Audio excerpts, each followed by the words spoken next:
देखो यहाँ पे हम लोग अगला यूनिट, इसको बंद कर दो 1 मिनट।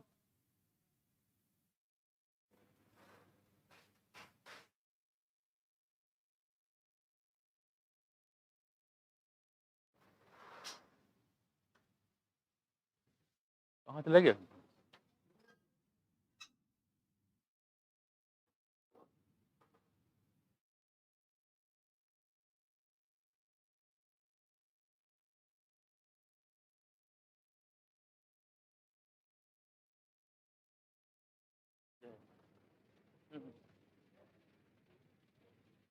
ये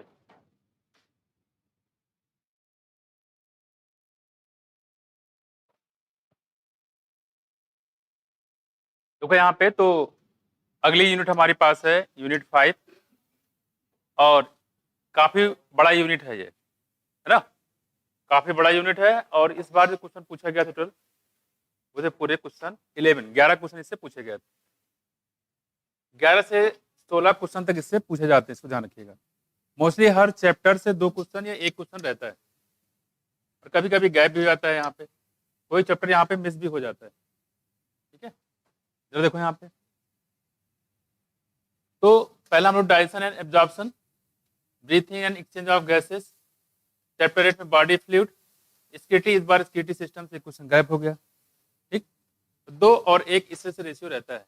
locomotion and movement, neural control and coordination, last में है केमिकल कोऑर्डिनेशन एंड इंटीग्रेशन। तो देखो कितने चैप्टर हो गए? 7 हो गए ना?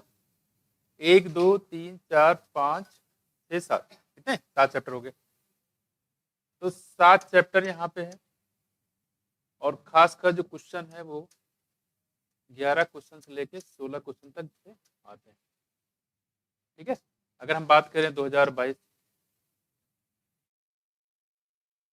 कितने क्वेश्चन आए थे? देखो पूरे 11 क्वेश्चन थे, ठीक है? 11 क्वेश्चन मतलब कितने? 44 मार्क्स हो गए, है ना? ये है इसका स्कोरिंग।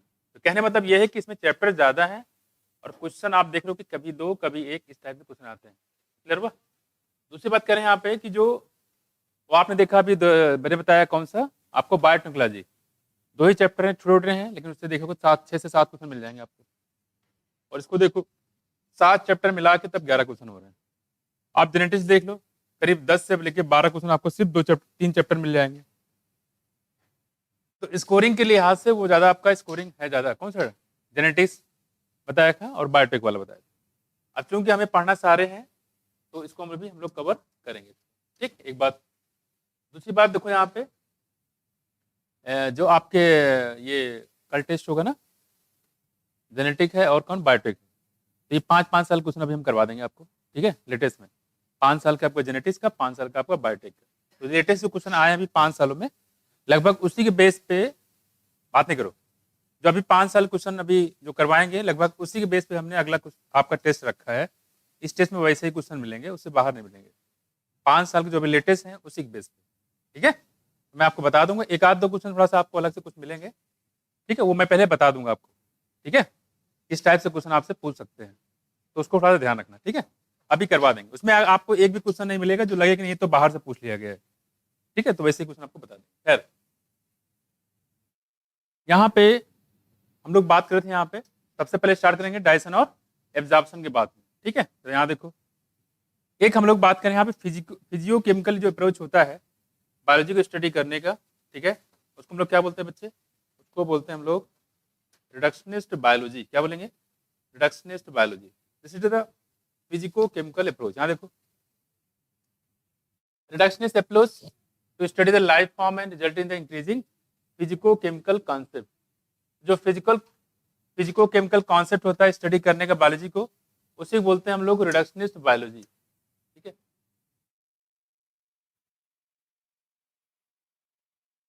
ये होता है रिडक्शनिस्ट बायोलॉजी। और हम लोगों ने पढ़ा था इसमें, जब सेल वाला टॉपिक पढ़ रहे थे तो वहां पे इसके बारे में यहाँ पे बताया गया था, ठीक है? और फिजिको केमिकल मतलब होता है यहाँ फिजिक्स और केमिस्ट्री दोनों का में यूज किया जाता है, उसको बोलते हैं फिजिको केमिकल अप्रोच, ठीक है? तो इस बात का कुछ बातें यहाँ पे याद रखिए। 2 पॉइंट है, रिडक्शनिस्ट बायोलॉजी क्या है, फिजिको केमिकल अप्रोच है बायोलॉजी को स्टडी करने का, ठीक? अब आते हैं इसके आगे, और इसमें ऐसा कुछ पॉइंट अभी फिलहाल है नहीं, और हमेशा की तरह हमेशा हर यूनिट के पहले एक साइंटिस्ट का नाम, ठीक है। और हमारे पास है अल्फांसो कोर्टाई, ये अंकल जी है देखो, अल्फांसो कोर्टाई 1822 1888, ठीक है। इनका जन्म हुआ 1822 में और इनकी डेथ हुई 1888 में। अल्फांसो कोर्टाई। अब इसके बाद आपको एक ही साइंटिस्ट और है जो आपको पढ़ना पड़ेगा और वो है मेल्विन केल्विन, जो पढ़ेंगे प्लांट फिजियोलॉजी में, ठीक।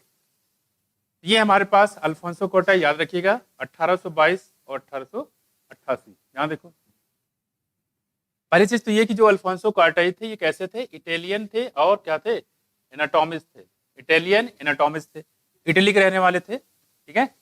was born 1822।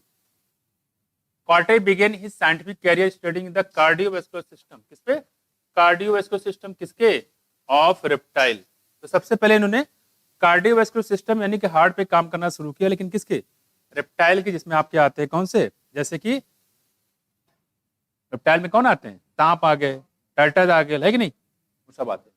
Letter he turn his attention to the mammalian artery system, बात नहीं करो। तो शुरुआत में कार्डियोवैस्कुलर सिस्टम पे काम किया, बाद में इन्होंने मैमेलियन आर्टरी सिस्टम पे काम करना शुरू कर दिया। आर्टरी सिस्टम का मतलब होता है जो हमारे कान वाले पार्ट होते हैं, सुनने वाले, बस मैं कुछ, ठीक है। जैसे ऑडिटोरियम रूम यानी कि जहाँ पे लोग सुनते हैं, कोई बोलता है और लोग सुनते हैं, ठीक। कह रहे हैं यहाँ पे। अब उसके बाद तो पहले रेप्टाइल पे काम किया कार्डियोवैस्कुलर सिस्टम पे, बाद में ये कान पे आ गए, किसके, मैमल के। 1851 की बात कर रहे हैं कि he publish a paper describing a structure located on the basilar membrane, और 1851 में उन्होंने एक पेपर पब्लिश किया था, ठीक है। और जो बताया था यहाँ पे एक स्ट्रक्चर के बारे में बताया था जो कहाँ होता है, देखो बेसलर मेम्ब्रेन पे पाया जाता है। और बेसलर मेम्ब्रेन किसके, कॉक्लिया के। अब ये कॉक्लिया क्या होता है, बेसलर मेम्ब्रेन क्या होता है, ये हम लोग पढ़ेंगे यहाँ पे जब पढ़ेंगे क्या, रिसेप्टर में, ठीक है। इसे फोटो रिसेप्टर, टैंगो रिसेप्टर और ये आपके ऑडिटरी रिसेप्टर, इसके बारे में जब पढ़ेंगे, जब हम लोग पढ़ेंगे कौन सा टॉपिक, नर्वस सिस्टम, तो वहां पे इसके बारे में बात करेंगे, ठीक है। कॉक्लिया करें कंटेनिंग हेयर सेल, करें कि इसमें हेयर सेल पाया जाता है, hair cell that convert sound vibration into nerve impulse, जो साउंड वाइब्रेशन को नर्व इंपल्स में कन्वर्ट करने का काम करता है। और इसका नाम क्या है, सारा काम कौन करता है, इसका नाम है ऑर्गन ऑफ कार्टाई। तो ऑर्गन ऑफ कार्टाई, क्योंकि अल्फोंसो कार्टाई थे तो उन्होंने अपने नाम पे रखा क्या, ऑर्गन ऑफ कार्टाई। मैं तो मिला के जो ऑर्गन ऑफ कार्टाई होता है ये पाया कहाँ जाता है, देखो बेसलर मेम्ब्रेन पे, ठीक है। ये होता है बेसलर मेम्ब्रेन, इस टाइप में।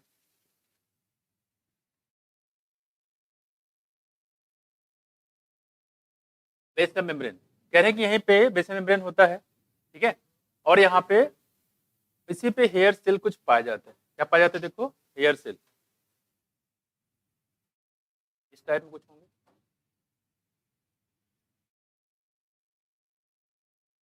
कुछ यहाँ पे, ठीक है, हेयर सेल। और कह रहे हैं कि इसी के जस्ट नीचे की बात करेंगे, यहाँ पे होता है, ये देखो यहाँ पे नर्वस सिस्टम होते हैं, ये देखो न्यूरॉन लगे होते हैं, ऑडिटरी न्यूरॉन, ये देखो। और कह रहे हैं यहीं से जो मैसेज होता है इस तरीके से ये ट्रांसफर होता है आगे, ये देखो। ये साउंड वाइब्रेशन जो यहाँ मिलता है, ठीक है, साउंड वाइब्रेशन को चेंज करता है किसमें, नर्व इंपल्स में, ठीक है, किसमें, नर्व इंपल्स में, नीचे से लगे होते हैं। साउंड वाइब्रेशन को नर्व इंपल्स में कन्वर्ट करने का काम करते हैं, ऑर्गन ऑफ कार्टाई, ठीक है। क्या है, ऑर्गन ऑफ कार्टाई। तो यहाँ पे अगर बात करें, यहाँ पे ये पूरा पोर्शन जो होता है हमने बताया, यहाँ पे इसको बोलते हैं ऑर्गन ऑफ कार्टाई। ये हमारा हो गया बेसलर मेम्ब्रेन, ये क्या है, बेसलर मेम्ब्रेन,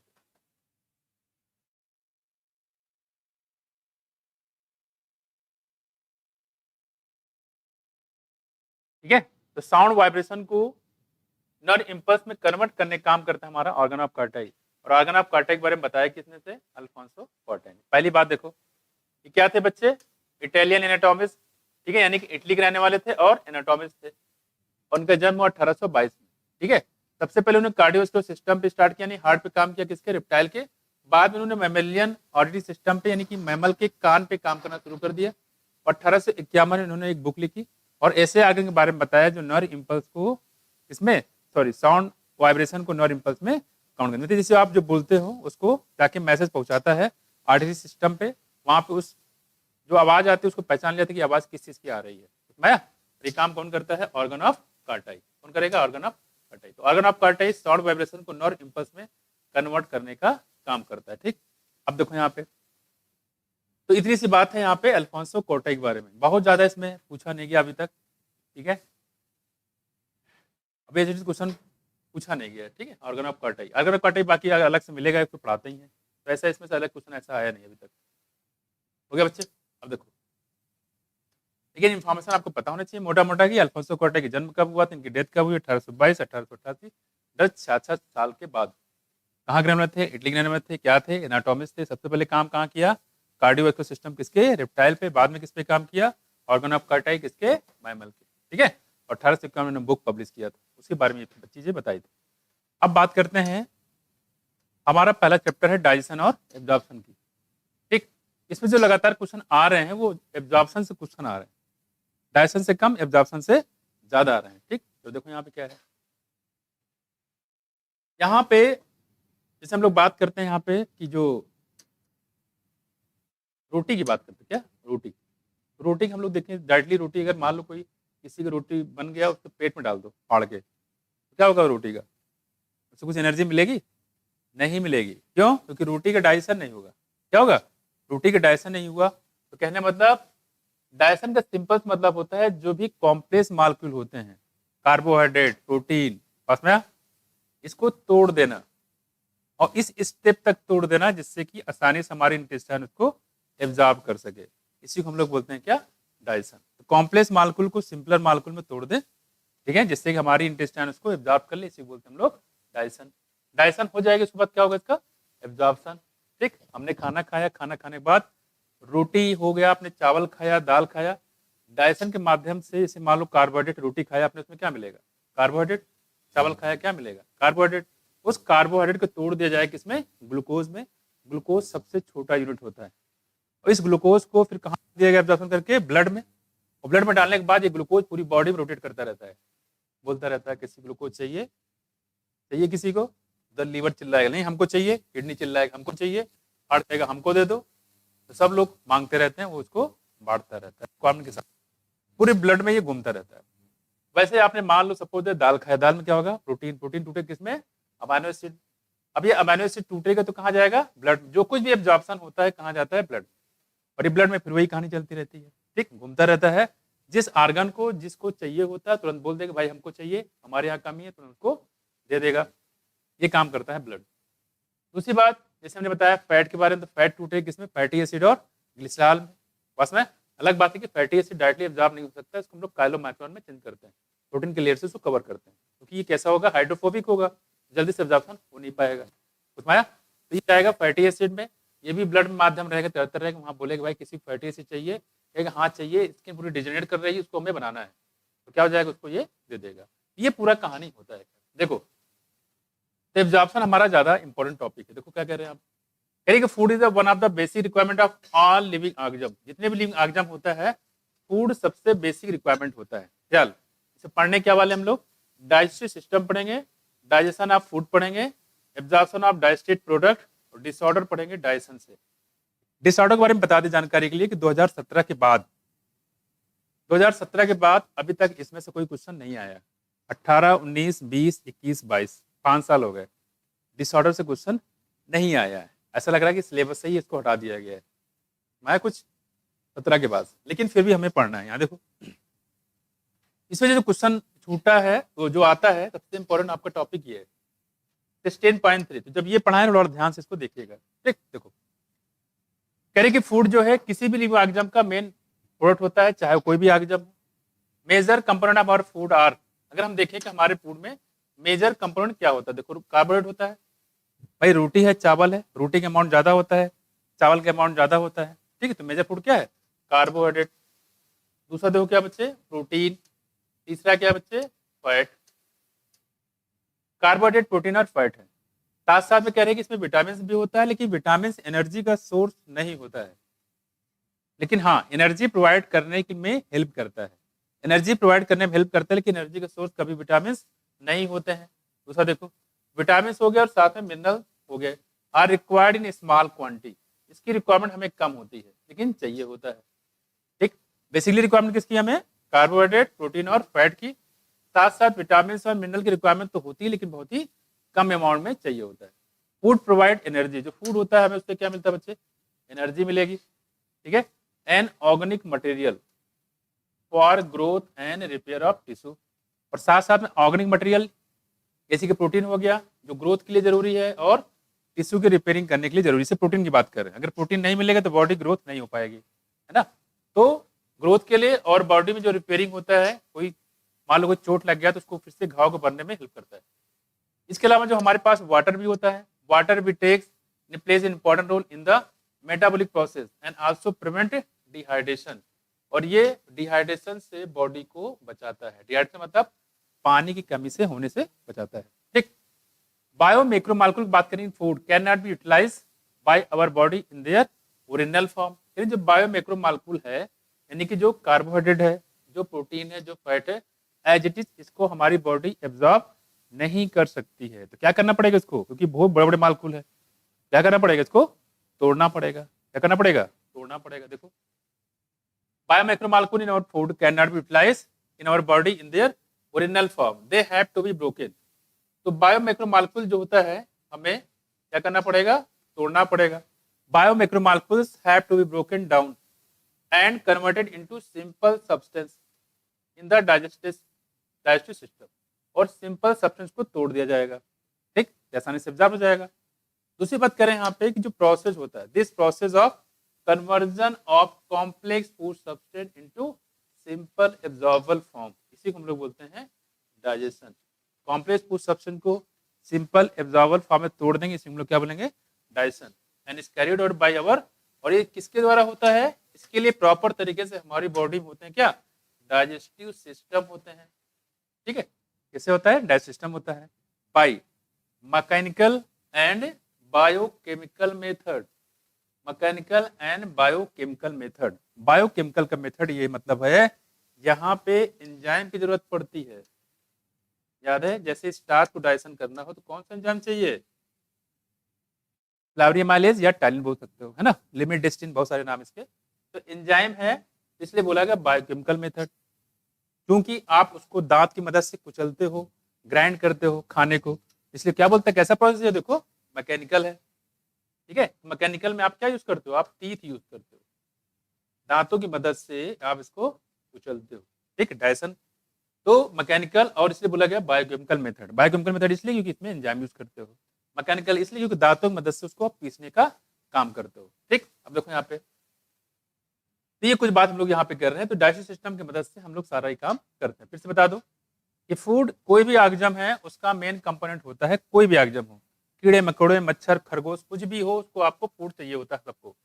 दूसरी बात करें यहाँ पे कि जो फूड में बेसिकली 3 कंपोनेंट होते हैं, कार्बोहाइड्रेट, प्रोटीन और फैट, मेजर कंपोनेंट। लेकिन कुछ अमाउंट में विटामिन और मिनरल भी चाहिए होता है, लेकिन इसका अमाउंट बहुत ही कम चाहिए होता है। ठीक, इससे एनर्जी कभी नहीं मिलती, लेकिन एनर्जी प्रोवाइड करने में हेल्प करते हैं।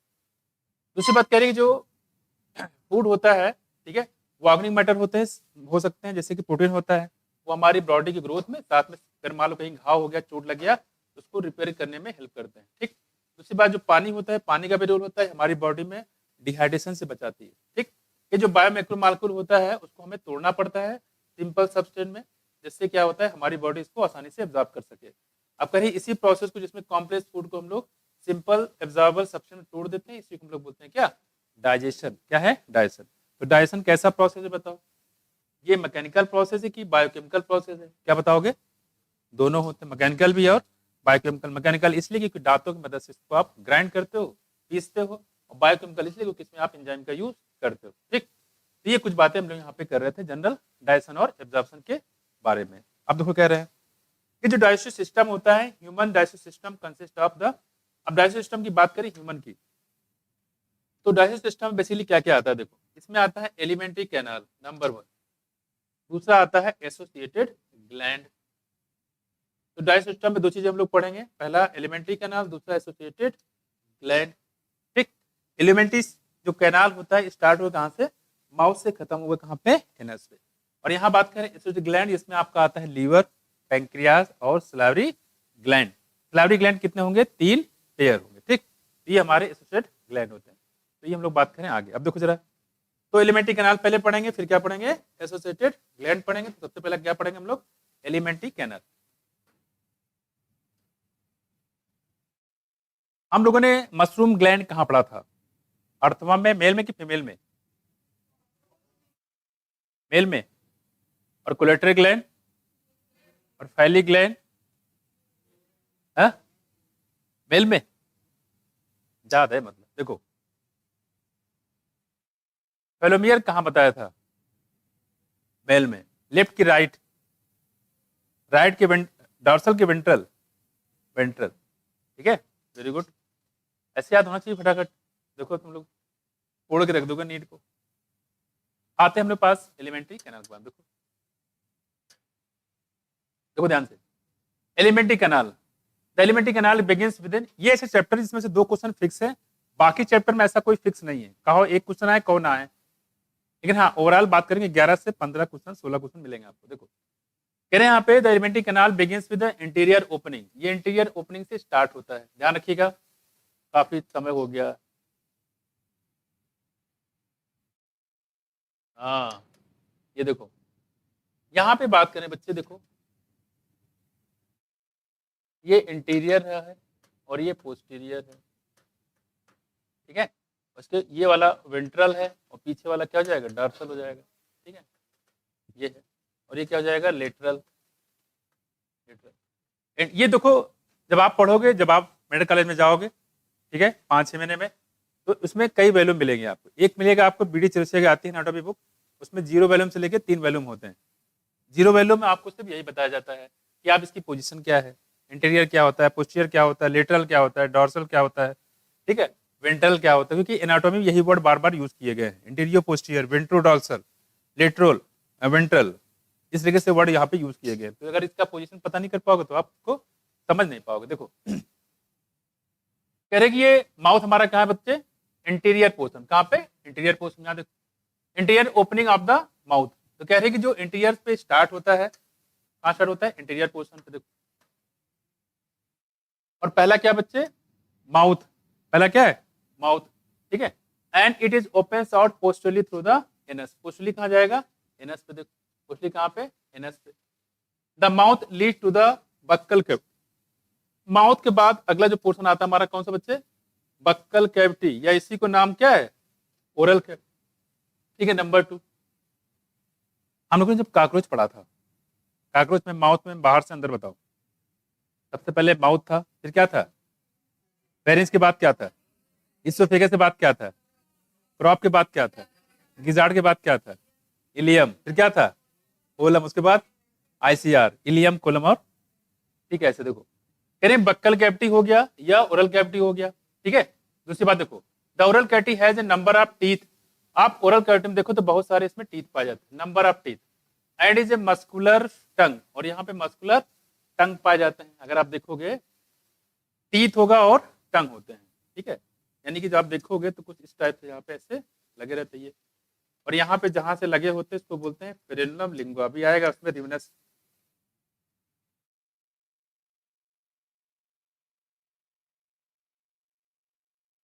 फ्रेनुलम लिंगुआ जो मसल होती है ना, जहां से टंग जुड़ा होता है, अगर इसको खींच लोगे तो वहीं से टूट जाएगा। कोई मुझे ऐसे करता है ना, पकड़ के खींच लो उसको, यहीं से टूटेगा फ्रेनुलम लिंगुआ से। समझ आया? और यहाँ पे टेस्ट बड पाया जाता है। क्या होता है? टेस्ट बड, ठीक है, जिससे टेस्ट को आप रिसीव करते हो। खैर कह रहे कि यहाँ पे अगर देखो ओरल कैविटी में क्या होगा? टीथ होगा। Each tooth is embedded in a socket of jawbone. अब कह रहे हैं यहाँ पे जो टीथ होता है सॉकेट ऑफ जाबोन में अटैच होता है। देखो each tooth is embedded in the socket of jawbone. देखो जबड़े जो होते हैं, ठीक है, जबड़े। कह रहे कि this type of attachment called the thecodont. अगर जबड़े से टीथ अटैच होते हैं इसको बोलते हैं थीकोडॉन। क्या होता है? थीकोडॉन, ठीक है, जबड़े से। तो थीकोडॉन याद रखिएगा। Majority of mammals including human being form the 2 set of teeth. फिर ज्यादातर आप मैमल की बात करो, मेजॉरिटी ऑफ, इसमें 2 सेट ऑफ टीथ पाए जाते हैं during their life. A set of temporary milk, एक क्या होता है बच्चे? टेम्परेरी मिल्क होता है, मिल्क टीथ, या डेसिडुअस टीथ भी बोलते हैं, टेम्परेरी या मिल्क टीथ। पतझड़ वाले आए और निकल के चल गए।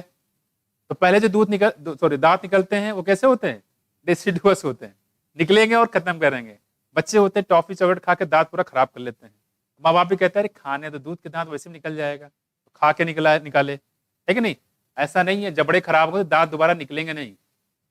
माया, छोटे बच्चे में बहुत कॉमन है कि दांत खाते खाते कीड़ा जो है जबड़ा भी खा जाता है। जब जबड़ा ही नहीं रहेगा तो दांत कहां से निकलेगा? ठीक है, खैर करें टेम्परेरी मिल्क या डेसिडुअस टीथ। टेम्परेरी मिल्क या डेसिडुअस जो टीथ होता है ये निकलेगा और उसके बाद ये खत्म हो जाएंगे। Replace by set of permanent, जब ये निकल खत्म हो जाते हैं तो क्या निकलता है बच्चे? परमानेंट या एडल्ट टीथ निकलते हैं। And this type of dentition कहता है डाइफ्यूडॉन्ट। क्या बोलते हैं? डाइफ्यूडॉन्ट। तो लाइफ में दांत 2 बार निकलते हैं इसलिए बोलते हैं इसको डाइफ्यूडॉन्ट। और दांत जबड़े से अटैच होते हैं इसको बोलते हैं थीकोडॉन्ट। इसका मतलब मैमल का जो टीथ हुआ कैसा हुआ? थीकोडॉन्ट और डाइफ्यूडॉन्ट। और दांत देखो तो हम लोग की बॉडी में कितने टाइप के होते हैं? 4 टाइप के होता है, इंसीजर, कैनाइन, प्रेमोलर और मोलर। इसको क्या बोलते हैं हम लोग? हेट्रोडॉन्ट। तो हम लोग को जो डेंटल चीजें कैसा हो गया यहाँ पे? थीकोडॉन्ट है, डाइफ्यूडॉन्ट है और हेट्रोडॉन्ट है। क्या है? हेट्रोडॉन्ट। देखो यहाँ पे अगर एडल्ट ह्यूमन की बात करें, यहाँ पे देखो जरा, यहाँ पे हम लोग बात करते हैं टीथ की।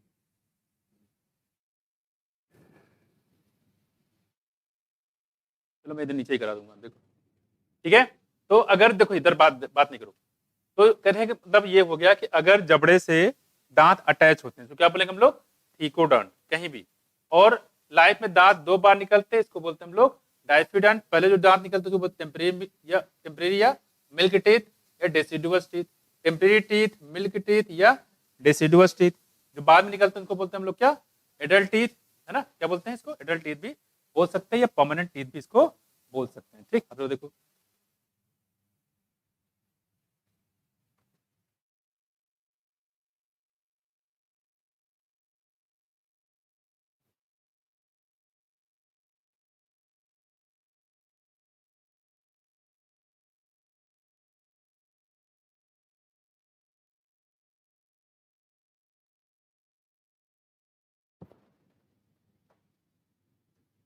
देखो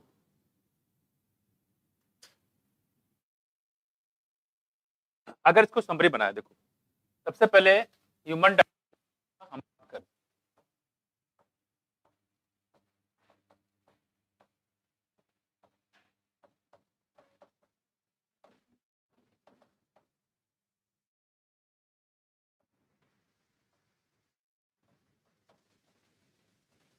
इसमें मैंने क्या बताया? 2 चीजें पढ़नी हम लोग को। क्या क्या बच्चे? एलिमेंट्री कैनाल और एसोसिएटेड ग्लैंड।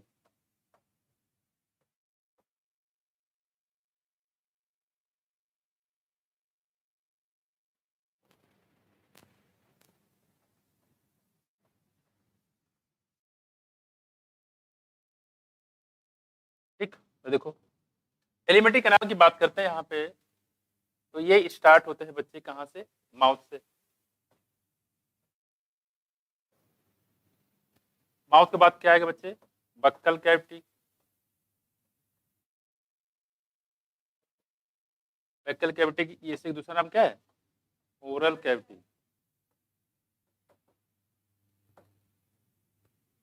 ठीक, बक्कल कैविटी के बाद क्या आएगा बच्चे?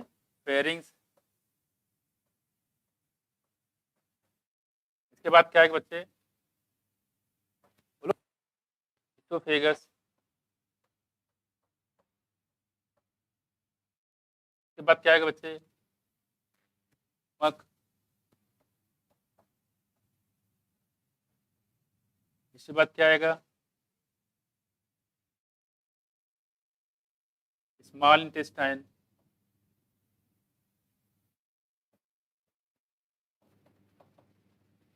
ठीक, फिर क्या आएगा बच्चे?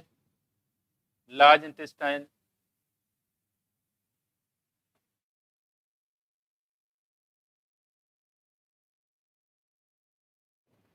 ठीक, स्मॉल इंटेस्टाइन की बात करेंगे बच्चे तो इसमें क्या क्या था देखो। हाँ, इसमें आ जाएगा ड्यूडेनम, इसमें आ जाएगा जेजुनम, इसमें आ जाएगा इलियम। यहाँ देखो लाइन स्पेसिफाइंग क्या बच्चे, सीकम कोलन और रेक्टम।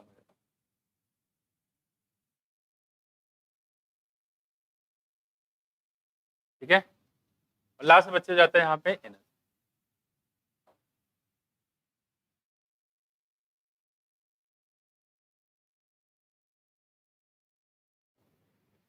ड्यूडेनम, जेजुनम और इलियम, इसको याद करने का तरीका है DJI से। ये देखो जहां पे इलियम खत्म होगा वहीं सीकम स्टार्ट हो जाएगा, जहां पे इलियम खत्म हो जाएगा वहीं सीकम स्टार्ट हो जाएगा। और सीकम हमारी बॉडी में कैसा है, नॉन फंक्शनल है। गाय भैंस में कैसा है, फंक्शनल। गाय भैंस जो चारा खाते हैं उसमें क्या होता है, सेलुलोज। तो सेलुलोज को डाइजेशन कौन करता है, सीकम में। अगर सीकम हमारी बॉडी में फंक्शनल होता तो हम लोग भी घास चर लेते, खाना खाने जरूरत नहीं पड़ती, जहाँ देते हरी हरी घास देखा खा गए, उससे एनर्जी भी मिलता है हमें, काम करने जरूरत नहीं, आराम से जाइए जहाँ हरी घास देखिए चढ़ जाइए, खत्म कर दीजिए। लेकिन हमारी बॉडी में क्या है, सीकम। इसका मतलब आदमी कभी न कभी घास चरता था, घास खाता था, तभी तो सीकम है इसमें। ठीक है, देखो सीकम कोलम रेक्टम, तो जहां इलियम खत्म हो जाएगा वहीं सीकम आपका स्टार्ट हो जाएगा। जरा देखो यहाँ पे माउथ की बात करोगे यहाँ पे, ठीक है, तो माउथ में अगर देखो सबसे पहले आपको यहाँ पे मिलेंगे लिप्स। देखो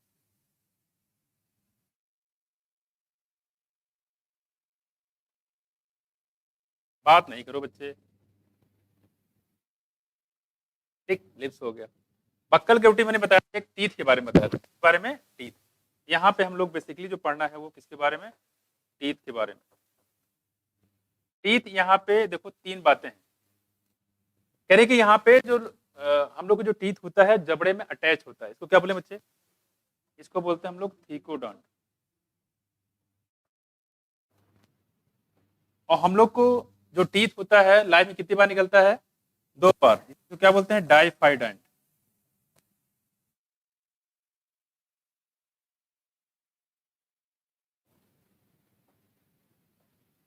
और दांत कितने टाइप के होते हैं, 3 टाइप के, क्या बोलेंगे इसको,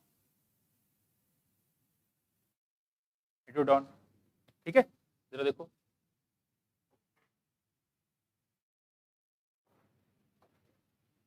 थीको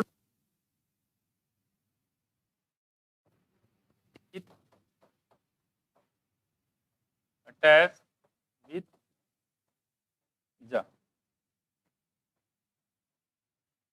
इसका मतलब हो गया टीथ इराइजेस ट्वाइस, इसका मतलब हो गया 4 टाइप।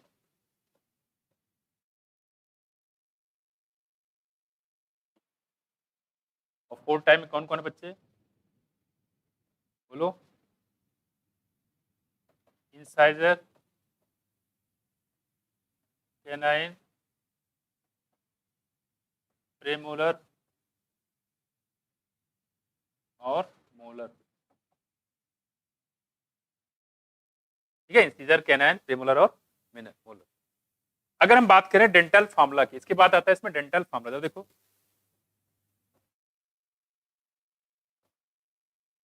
बताओ, 2 1 2 3,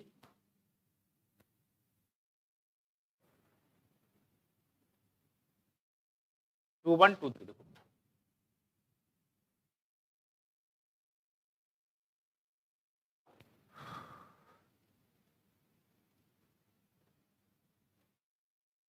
2 1 2 3 अपॉन 2 1 2 3। देखो, लेकिन इसको आपको क्या करना है, 2 से मल्टीप्लाई करना है। क्या करना है, क्योंकि ये जो दिखाया जाता है, देखो इधर, देखो इधर, मान लो ये जबड़ा है, देखो ये आपका मुंह है और ये जबड़ा हो गया, समझ गए ना।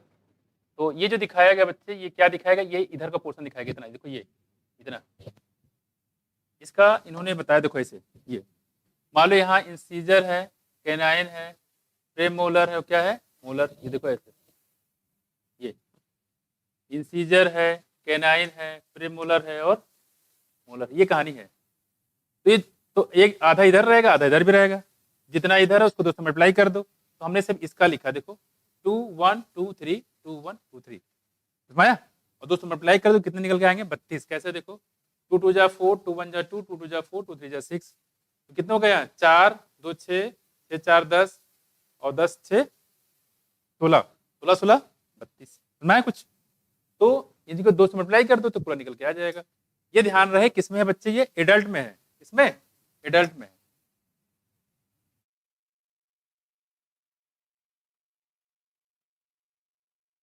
जरा बच्चों को बताओ 2 1 0 2 अपॉन 2 1 0 2 इंटू क्या कर दोगे 2। तो बच्चों में दांत कितने हुए बताओ 2 1 2, इसका मतलब 2 मल्टीप्लाई कर दो यहाँ पे 2 2 जा 4, 2 1 जा 2, 2 0 हो जाएगा, 2 2 जा 4, तो यहाँ कितना हो जाएगा 2 और 4 2 6 और 6 4 10, 10 10 20 कितने हुए 20, 20 हो गए। कितने हो गए 20 हो गए। ये 20 दांत ऐसे हैं जो लाइफ में कितनी बार निकलेंगे 2 बार। कितनी बार 2 बार लाइफ में 2 बार। तो अगर हम बात करें ये हमारे किसमें बच्चे, ये है चाइल्ड, बच्चों की बात करें तो यहां अगर देखो तो पूरा दांत कितने बच्चे 20 20 है और यहाँ कितने देखो 32। एक क्वेश्चन इसमें पूछा जाता है डेल्टा फार्मूला जो हो गया 20, पूछा जाता है इसमें कि ऐसे कितने दांत हैं जो लाइफ में एक बार निकलते हैं। ये तो यहीं से दिख रहा है आपको। ऐसे कितने दांत हैं जो लाइफ में एक बार निकलेंगे? हाँ 12।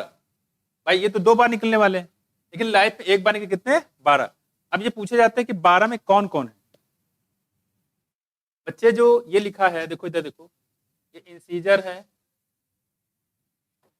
इधर देखो ये इंसीजर है, ये कैनाइन है, ये प्रेमोलर है और ये मोलर है। Incisor 2, canine 1, प्रेमोलर 0, molar 2। मोलर होते कितने वैसे 3, यहाँ कितने हैं 2। तो अगर इसको देखा जाए तो 4 मोलर गायब हैं, गायब हैं। और प्रेमोलर देखो कितने यहाँ पे 2 दूना 4 और 4 दूनी 8 और 8 यहाँ प्रेमोलर गायब है। तो इसका मतलब ये हो गया देखो 8 प्रेमोलर प्लस 4 मोलर।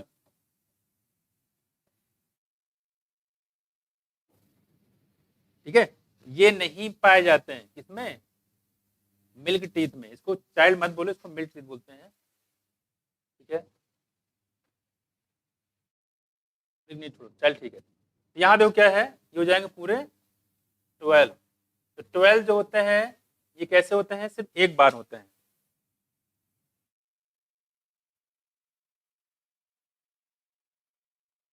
ये कह सकते हो ये बच्चे में नहीं होते हैं, ये कह सकते हो ये लाइफ में एक ही बार होते हैं। तो 12 दांत ऐसे होते हैं जो सिर्फ लाइफ में एक बार निकलते हैं, 20 दांत ऐसे होते हैं जो लाइफ में 2 बार निकलते हैं। कुछ समझ में आया? और जिनमें से 8 प्रेमोलर है और 4 क्या है मोलर है। क्लियर? ये भी क्वेश्चन आपसे मिल सकता है। हम लोग बात करें टीथ के बारे में और एडल्ट में आपने देख ही लिया इसमें। क्लियर है? तो बच्चों में टोटल दांत कितने हुए 20 और एडल्ट कितने हुए 32। ठीक है, और सबसे पहले देखा यहाँ पे बच्चों में देखो सबसे ज्यादा इंसीजर निकलता है और हल्का सा निकलेगा व्हाइट वाइट कलर का। लोग उसको झांकते रहते हैं, अरे दांत निकल आया भाई, दांत निकल आया। तो फिर वो देखते हैं और अंगुली को जोड़ देंगे उसके अंदर, मुंह के अंदर। जैसे अंगुली को जोड़ेगा तो वो काट लेगा। वो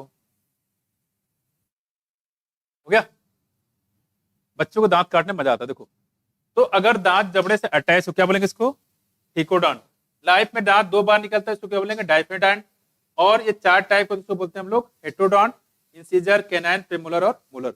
अच्छा बताओ इंसीजर कितने होते हैं बताओ, ऐसे पूछ ले मान लो इंसीजर नंबर में कितने होते हैं, हैं? 8। सही बात है। कैनाइन कितने होते हैं बच्चे 4। प्रेमोलर कितने होते हैं, मोलर कितने होते हैं?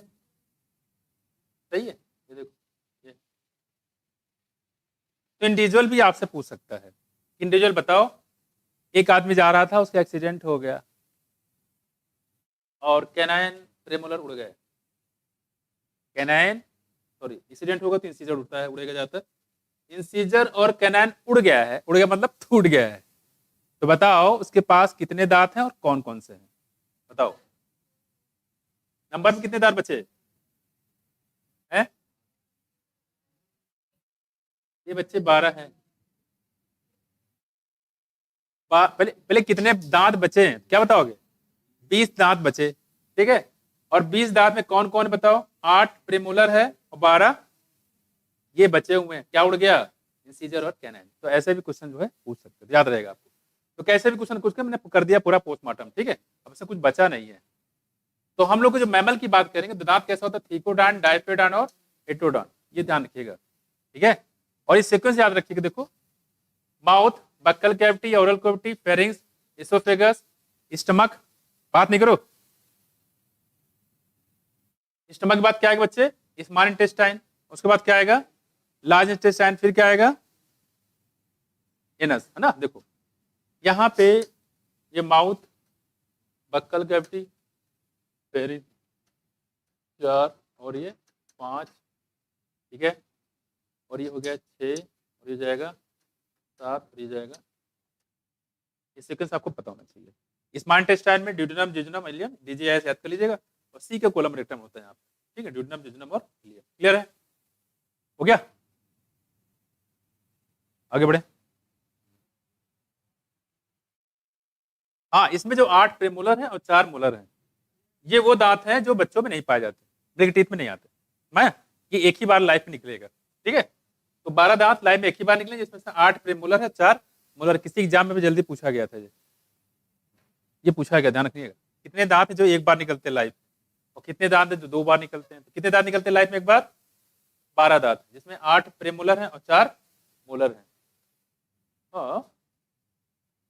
What's happened? किसी नजर लगा दी?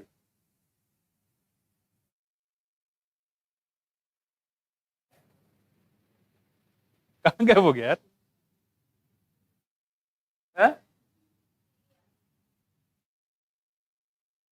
इसकी साइड ले लिया क्या? है? तुमने अपने तरफ कैसे ले लिया है?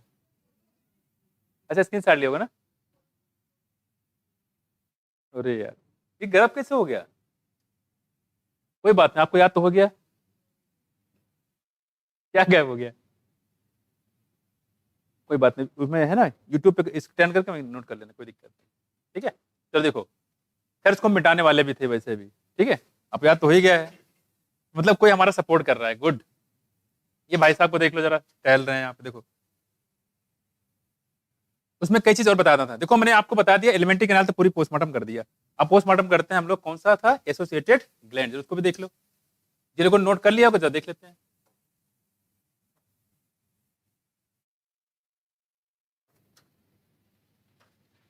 यहाँ देखो,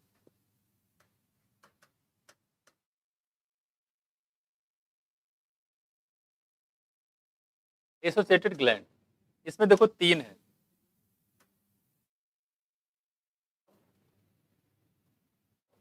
देखो,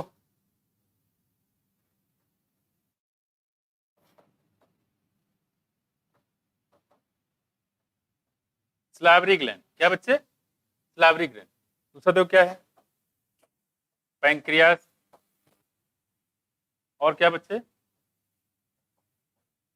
लीवर। ये हमारे एसोसिएटेड ग्लैंड, मतलब जो डाइजेशन में हेल्प करते हैं, सपोर्ट करते हैं। स्लावरी ग्लैंड की बात करें तो बच्चे कितना होता है? ये 3 पेयर, ठीक। और कौन कौन से देखो, पता है किसी को? हाँ बच्चे, हाँ, पैरोटिड। देखो, पैरोटिड, सब मैक्सिलरी, या इसी को बोलते हैं सब मैंडिबुलर। और क्या बच्चे? सब लिंगुअल।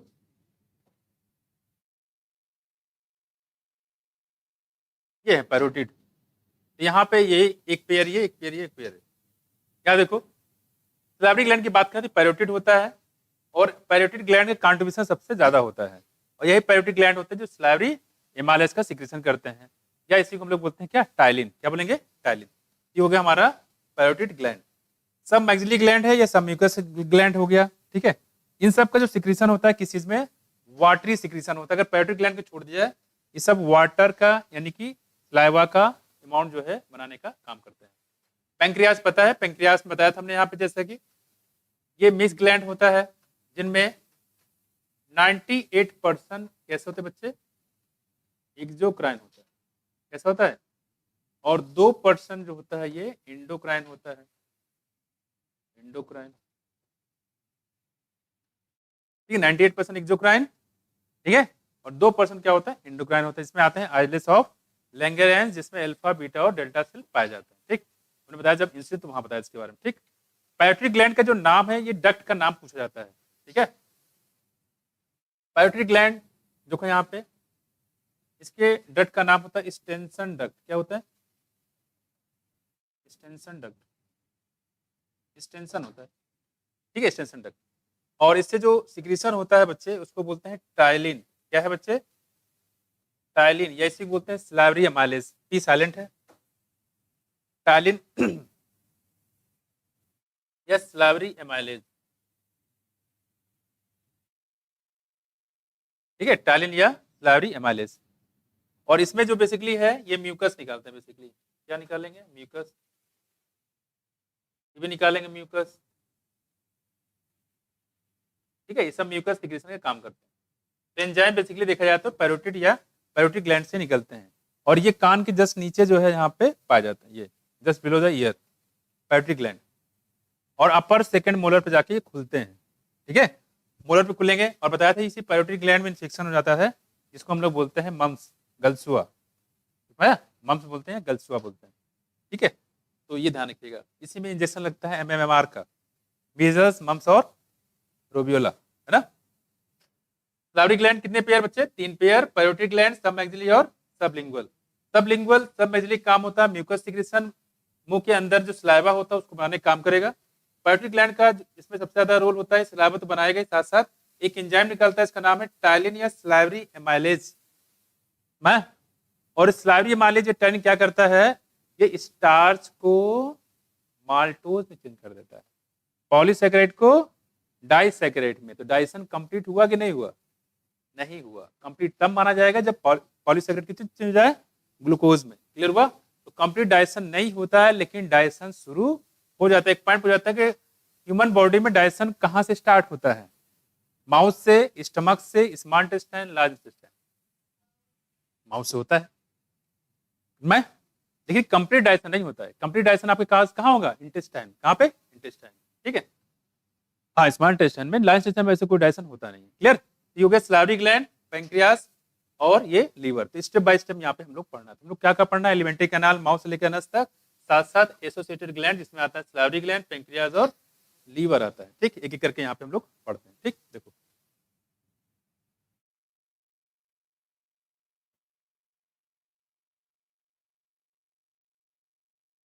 अब आते हैं, देखो यहाँ पे जो देख लो, तो छोटा कर दो थोड़ा सा, बहुत बड़े बन गए तुम बेटा, छोटे हो जाओ और छोटे। ठीक,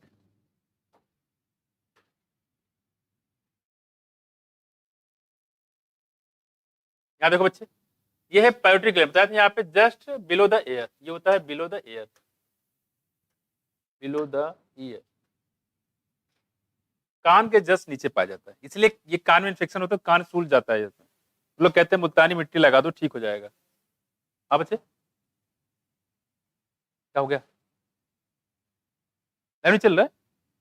देखो प्रभात, हाँ चल रहा है। तुम्हें करो डरा देते तुम लोग। देखो पैरोटिड ग्लैंड, इसके डक्ट का नाम है स्टेंसन डक्ट, और ये टालिन या स्लावरी एमाइलेज निकालने का काम करता है। ये कान के नीचे पाया जाता है। इसमें इन्फेक्शन होता है किसका? पैरामिक्सोवायरस का, है ना। इससे होता है मम्स। क्या होता है? मम्स। ठीक, देखो दूसरी बात करें कि यहाँ पे जो फेरिंग्स है, ये देखो, ठीक है, अर्थवॉर्म में फेरिंग्स किस सेगमेंट में था? 4 में। Oesophagus 5 to 7, gizzard 8 to 9, stomach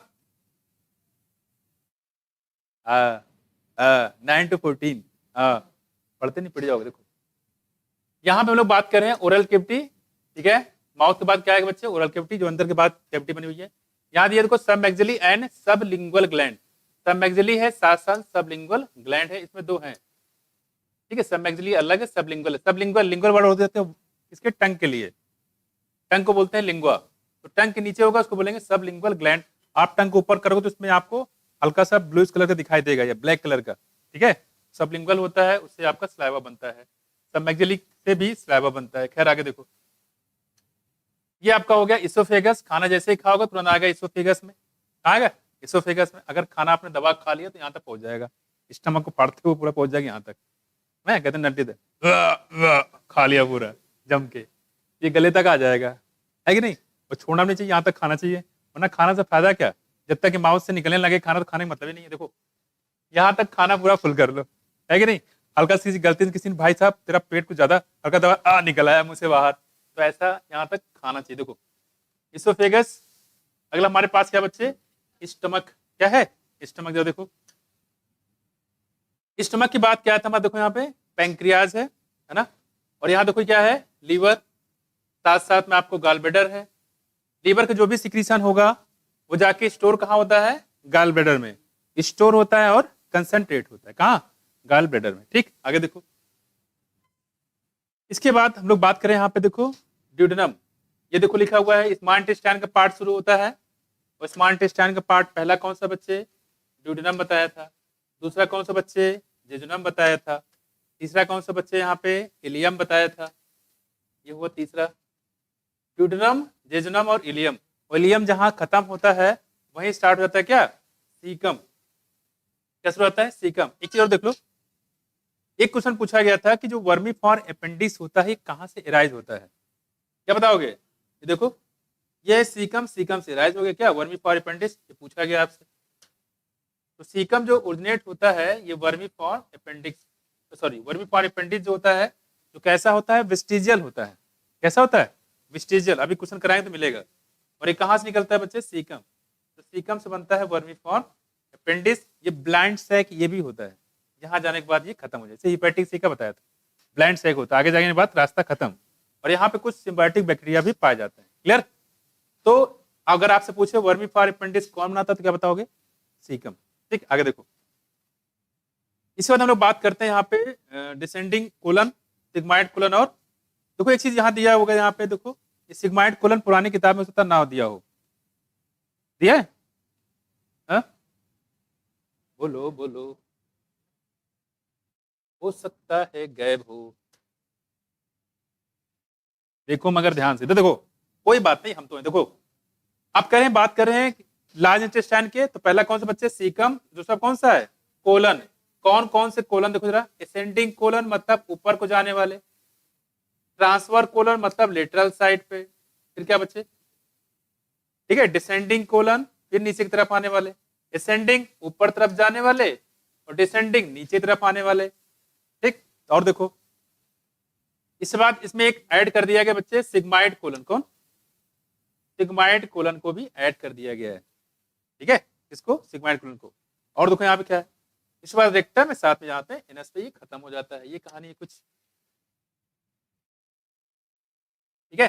तो लार्ज इंटेस्टाइन में देखो क्या है, caecum, sorry ascending colon, transverse colon, मतलब कोलन की कितने पार्ट देखा जाए तो यहाँ पे 4 हो गए, असेंडिंग, ट्रांसवर्स और डिसेंडिंग। ये हो गया हमारा येलो कलर वाला, हमने इसलिए येलो से बनाया था, ये ट्रांसवर्स हो गया और फिर ये डिसेंडिंग हो गया, ठीक है। और ये तिरछा होगा, तिरछे को बोलते हैं सिग्माइड, इसे क्या बोलते हैं सिग्माइड। तो डिसेंडिंग कोलन पहले क्या था, असेंडिंग, ट्रांसवर्स और डिसेंडिंग, उसके बाद आ गया था रेक्टम। अब क्या बोलेंगे, असेंडिंग, ट्रांसवर्स, डिसेंडिंग, सिग्माइड, तब जाके आएगा हमारा रेक्टम, जहां पे फीकल मैटर यहाँ पे स्टोर होता है, ठीक। तो ये कुछ बात हम लोग बात करें ह्यूमन डाइजेस्टिव सिस्टम की, कोई दिक्कत समझ में आया, दिक्कत। तो यहाँ पे ध्यान रखिएगा सीकम कहाँ से निकलता है बच्चे, अरे सॉरी वर्मी फॉर अपेंडिक्स जो है सीकम से निकलता है, तो याद रखिएगा। तो फिगर से क्वेश्चन आपसे बना पूछा गया था, ऐसा कहीं क्वेश्चन दिया नहीं है, लेकिन फिगर से पूछा है क्वेश्चन, और इसमें कुछ अलग से कुछ ऐसा नहीं है जो आपको पूछ सकता है। एक सिग्माइड कोलन पे याद रखिएगा, क्योंकि इसमें ऐड किया गया है, ये भी आपसे पूछ सकता है।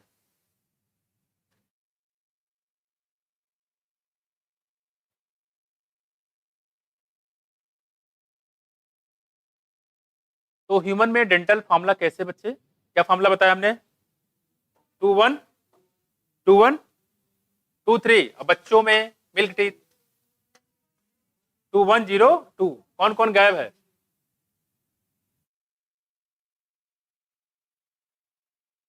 थर्ड मोलर और कोई और? थर्ड मोलर और सारे जीरो, बिल्कुल सही है। देखो कह रहे हैं कि यहाँ पे which are of 4 different type. Heterodont बोलते हैं, क्या बोलते हैं? हेट्रोडॉन्ट, इंसीजर, कैनाइन, प्रेमोलर और मोलर। कैनाइन किसका करेक्टरिस्टिक है? कार्निवोर का हैबिट है। इसका करेक्टरिस्टिक है कार्निवोर का है। तो देखा जाए सीकम का पाया जाना रिप्रेजेंट करता है किसको? कि गाय भैंस करेक्टर थे, जानवर करेक्टर थे। और कैनाइन का पाया जाना रिप्रेजेंट करता है किसको? कार्निवोर हैबिट है। तो ऊपर वाले ने आदमी को दोनों बना रखा है, घास खाने के लिए भी और मटन चिकन, है कि नहीं? तो दोनों चीजें हैं, अदरवाइज होता क्यों, है कि नहीं? देखो खैर अब अपनी अपनी पसंद है, कोई गाय भैंस सॉरी कोई मतलब सब्जी खाता है, कोई नॉनवेज खाता है, वो अपनी अपनी उसके डाइट पर डिपेंड करता है। लेकिन अगर आप देखो यहाँ पे तो इसमें दोनों हैबिट है आपके पास, साग सब्जी वाले भी और नॉनवेज वाले भी, है कि नहीं? तो यहाँ पे हम लोग बात करें यहाँ पे molars and arrangement of teeth in each half of the upper जा। ध्यान रखिएगा ऊपर के जो जबड़े थे वो हाफ थे, कैसे थे? हाफ थे, ठीक है, अपर जा। एंड लोअर जा इन द ऑर्डर, कैसे? देखो इंसीजर, कैनाइन, प्रेमोलर और मोलर, इसी क्रम में आपको दिया गया था। By a dental formula which in human क्या क्या, देखो यहाँ पे 2 1 2 3 क्या है? 2 1 2 3। ये तो बड़ा डेल्टन, हम लोग बात करें जो एडल्ट की टीथ की बात कर रहे हैं, और अलग अलग जो एज में दांत जो है स्ट्रक्चर बदलता चला जाता है। कह रही कि hard chewing surface of teeth, teeth कैसा होता है बच्चे? हार्ड होता है। Chewing surface of the teeth made up of enamel, एक चीज ये इंपॉर्टेंट है, help in the mastication of food. जैसे मान लो हम लोग टीथ की बात करें यहाँ पे, जैसे मान लो ये है, ये है,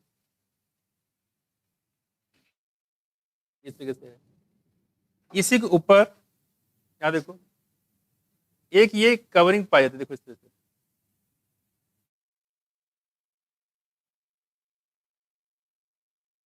ये देखो ये जो रेड वाला होता है क्या होता है? इनेमल होता है। क्या हो जाएगा बच्चे? इनेबल। ठीक, क्या होगा? इनेबल। दूसरी बात देखो यहाँ पे कह रही यहाँ पे इनेबल पाया जाता है। इनेबल में खास बात जानते हो क्या है? देखो कह रहे हैं कि ये काफी हार्ड सब्सटेंस होता है। कौन? इनेबल। एक आपने पढ़ा था हार्डेस्ट सब्सटेंस प्लांट में, कौन सा था? स्पोरोपाइन। और ये भी कैसा इनेबल होता है? हार्ड सब्सटेंस होता है। ठीक, खासकर इसमें जो फॉर्मेशन होता है बच्चे वो होता है एमिलियोब्लास्ट सेल से। किससे? एमिलियोब्लास्ट सेल। इनेमल का फॉर्मेशन होता है एमिलियोब्लास्ट। दो टाइप के सेल होते हैं, जब बच्चे होते हैं छोटे छोटे नन्हे मुन्ने खट्टे मीठे, तो उनकी जो सेल दो टाइप के सेल होते हैं, एक होता है एमिलियोब्लास्ट सेल, एक होता है हमारा ओडोंटोब्लास्ट सेल। एमिलियोब्लास्ट सेल से फॉर्मेशन होता है इनेमल का, जो लाइफ में एक बार बनता है। लेकिन लोग करते क्या है कि जो ठंडा गरम cold drink coffee, cold drink coffee P P के पूरा सब ये इनेमल पूरा उड़ा देते हैं।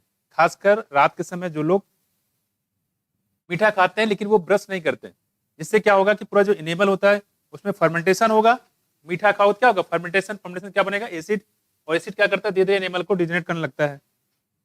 इनेमल डिजनरेट करने के बाद फिर क्या होगा? जो आपका डेंटिन बनेगा ना, जो ब्लू कलर दिख रहा है वो डेंटिन है, उसको डैमेज करेगा, अंदर बन जाएगी कैविटी, आराम से बढ़िया मजे से रहेगा वहां थोड़े आगे। फिर आपको धीरे धीरे दर्द होना शुरू हो जाएगा, तब आप दांत दिखाते हो। देखो यहाँ पे खैर इसके बाद एमिलियोब्लास्ट सेल से इनेमल बना, लेकिन जो आपका ये ब्लू वाला दिख रहा है बच्चे, ये किससे बना? देखो ओडोंटोब्लास्ट सेल से। ये है ओडोंटोब्लास्ट सेल से, डेंटिन है ये।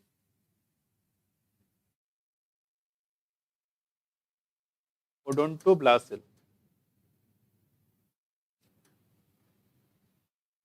ठीक है। तो अगर हम बात करें डेंटिन का तो किससे बनता है बच्चे? ये ओडोंटोब्लास्ट सेल से। अगर हम बात करें इनेमल का तो किससे बना हुआ है? एमिलियोब्लास्ट सेल से। क्लियर? ये भी पूछा जाता है इसकी ओरिजिन, कि इनेमल बनता है एमिलियोब्लास्ट सेल से, लाइफ में एक ही बार बनता है। हाँ, दांत जो है दोबारा निकल सकता है, निकलेगा, लेकिन इनेमल का फॉर्मेशन एक ही बार होता है, एक बार खत्म तो खत्म।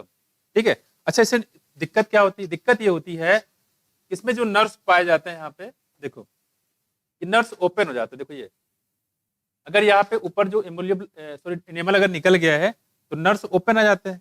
जब नर्व ओपन हो जाएगा तो जो कोई कॉफी पी रहा होगा, हल्का भी गर्म होगा तो उसको ज्यादा गर्म लगेगा और दबा देगा। और चिल्ड होगा बहुत ज्यादा, ठीक है, बहुत ज्यादा ठंडा भी होगा तो उसको चिल्ड लगेगा और पूरा हाथ पकड़ लेगा, इतना ठंडा लगेगा ना तो बर्दाश्त नहीं कर, झंझनाहट की आवाज आती है।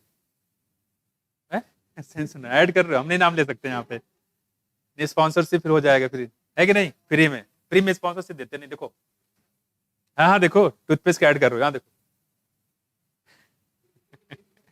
ठीक है, तो इस तरह से हो जाता है, तो उसी वजह से हो जाता है। हालांकि बस में कुछ, तो इसलिए इनेमल को थोड़ा सा बचा के रखना चाहिए। देखो तो डायरेक्टली गर्म के बाद ठंडा नहीं खाना चाहिए, और शाम को कम से कम 2 बार ब्रश जो है जरूर करना चाहिए। उठ अरे शाम को नहीं, दिन भर में, सुबह उठने के बाद, रात में सोने के पहले, ठीक है, सोने के बाद भी कर सकते हैं। हाँ, देखो अब हम लोग बात करें यहाँ पे, तो इनेबल कहाँ से बना बच्चे? इमेलियोब्लास्ट सेल से, और डेंटिन जो है वो ओडोंटोब्लास्ट सेल से मिलके बनता है। खैर यहाँ देखो बच्चे, बात नहीं करो। Tongue is a freely movable, ठीक है, muscular organ attach to the floor of the oral cavity. Oral cavity के फ्लोर से जुड़ा होता है, फ्लोर से नीचे मतलब ऑफ द फ्रेनुलम, नाम बताया था frenulum lingua. Upper surface of the tongue has a small projection, उसको हम लोग बोलते हैं पैपली। फिर जो इसमें प्रोजेक्शन बताया था यहाँ पे, उसको बोलते हैं हम लोग क्या? पैपली। इसी को हम लोग बोलते हैं पैपली। और पैपली में होगा, इसमें क्या होगा? टेस्ट बर्ड भी पाए जाते हैं। क्या पाए जाते हैं? टेस्ट बर्ड भी पाए जाते हैं।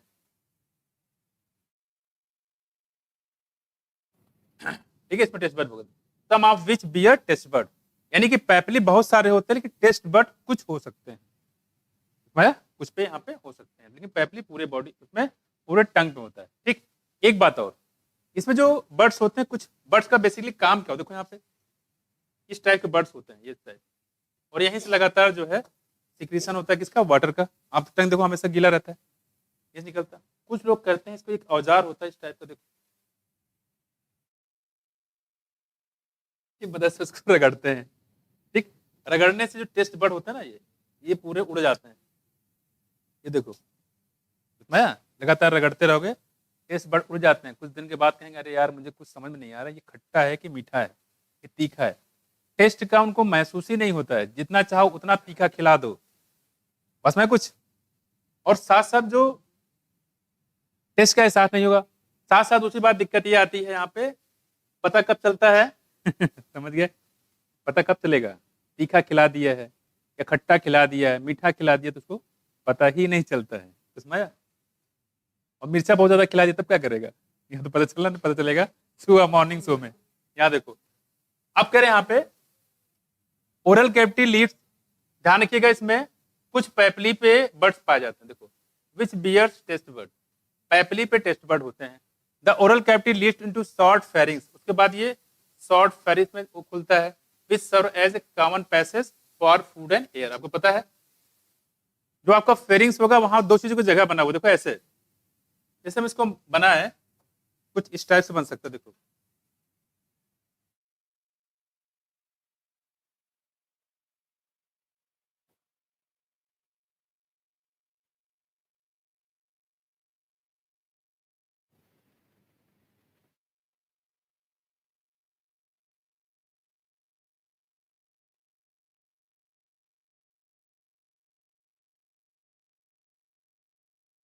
ये है कुछ कहानी इसकी, है ना? देखो ये क्या बच्चे, ये क्या है? ये क्या है? ट्रैकिया है, ये एयर सैक, इसको क्या बोलेंगे? एयर सैक है ये, एयर ट्यूब बोल सकते हो, ट्रैकिया बोल सकते हो ना, एयर सैक। यहाँ देखो ये जिसकी मदद से हवा वाला पाइप, विंड पाइप बोल सकते हो, तो क्या है ये? विंड पाइप है ये। यहाँ देखो, और ये बच्चे क्या बताया हमने? ये बनाया हमने, देखो ये देखो, ये नोज वाला पार्ट है, नेजल चैम्बर है,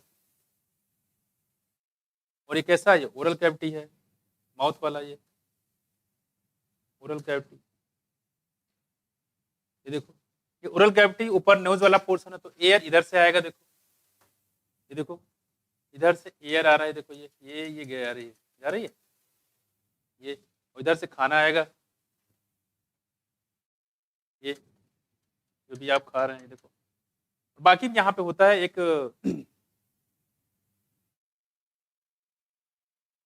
यहाँ पर वेलम पेलेटाई, क्या होता है? वेलम पेलेटाई, इसको यूविला बोलते हैं। क्या बोलते हैं? यूविला। ऊपर देख रहे हैं, इसको बोलते हैं कौवा लटका हुआ है। मैं कुछ वो पाया था, देखो यहाँ पे इस टाइप से। और ये मूवेबल होता है, देखो यहाँ पे ऐसे लगा हुआ, तो ये ऊपर नीचे मूव कर सकता है, ऐसे ऐसे है। जब आपका एयर आ रहा होगा तो ये ऊपर से उठेगा और नीचे तरफ आ जाएगा, देखो ऐसे ऐसे, मतलब मूवेबल ऊपर नीचे ये हो सकता है पूरा। जब एयर आ रहा होगा तो ये ऊपर से आएगा, इसको दबा देगा, और जब खाना खा रहे होगा तो ये उठा के ऊपर कर देगा। यानी कि एक समय में एक ही चीज को ये ओपन करके रखता है। लेकिन जब आप बात कर रहे होते और खाना भी निकल रहे होते, और भाई कैसे हो, क्या हाल चाल है, नहीं, तो क्या होगा फिर? बिना हवा लिए तो आप बात कर नहीं सकते।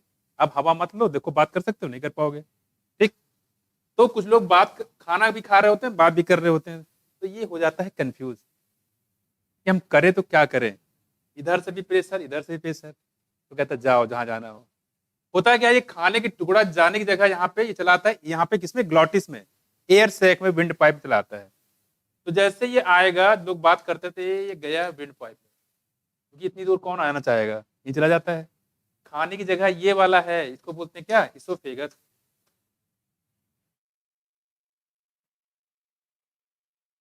क्या बच्चे? इसोफेगस। तो इसोफेगस माना चाहिए, इसको बोलते हैं हम लोग फूड पाइप। क्या बोलते हैं? Food pipe. तो खाना आना चाहिए फूड पाइप में, इसोफेगस में, लेकिन आ कहाँ जाता है?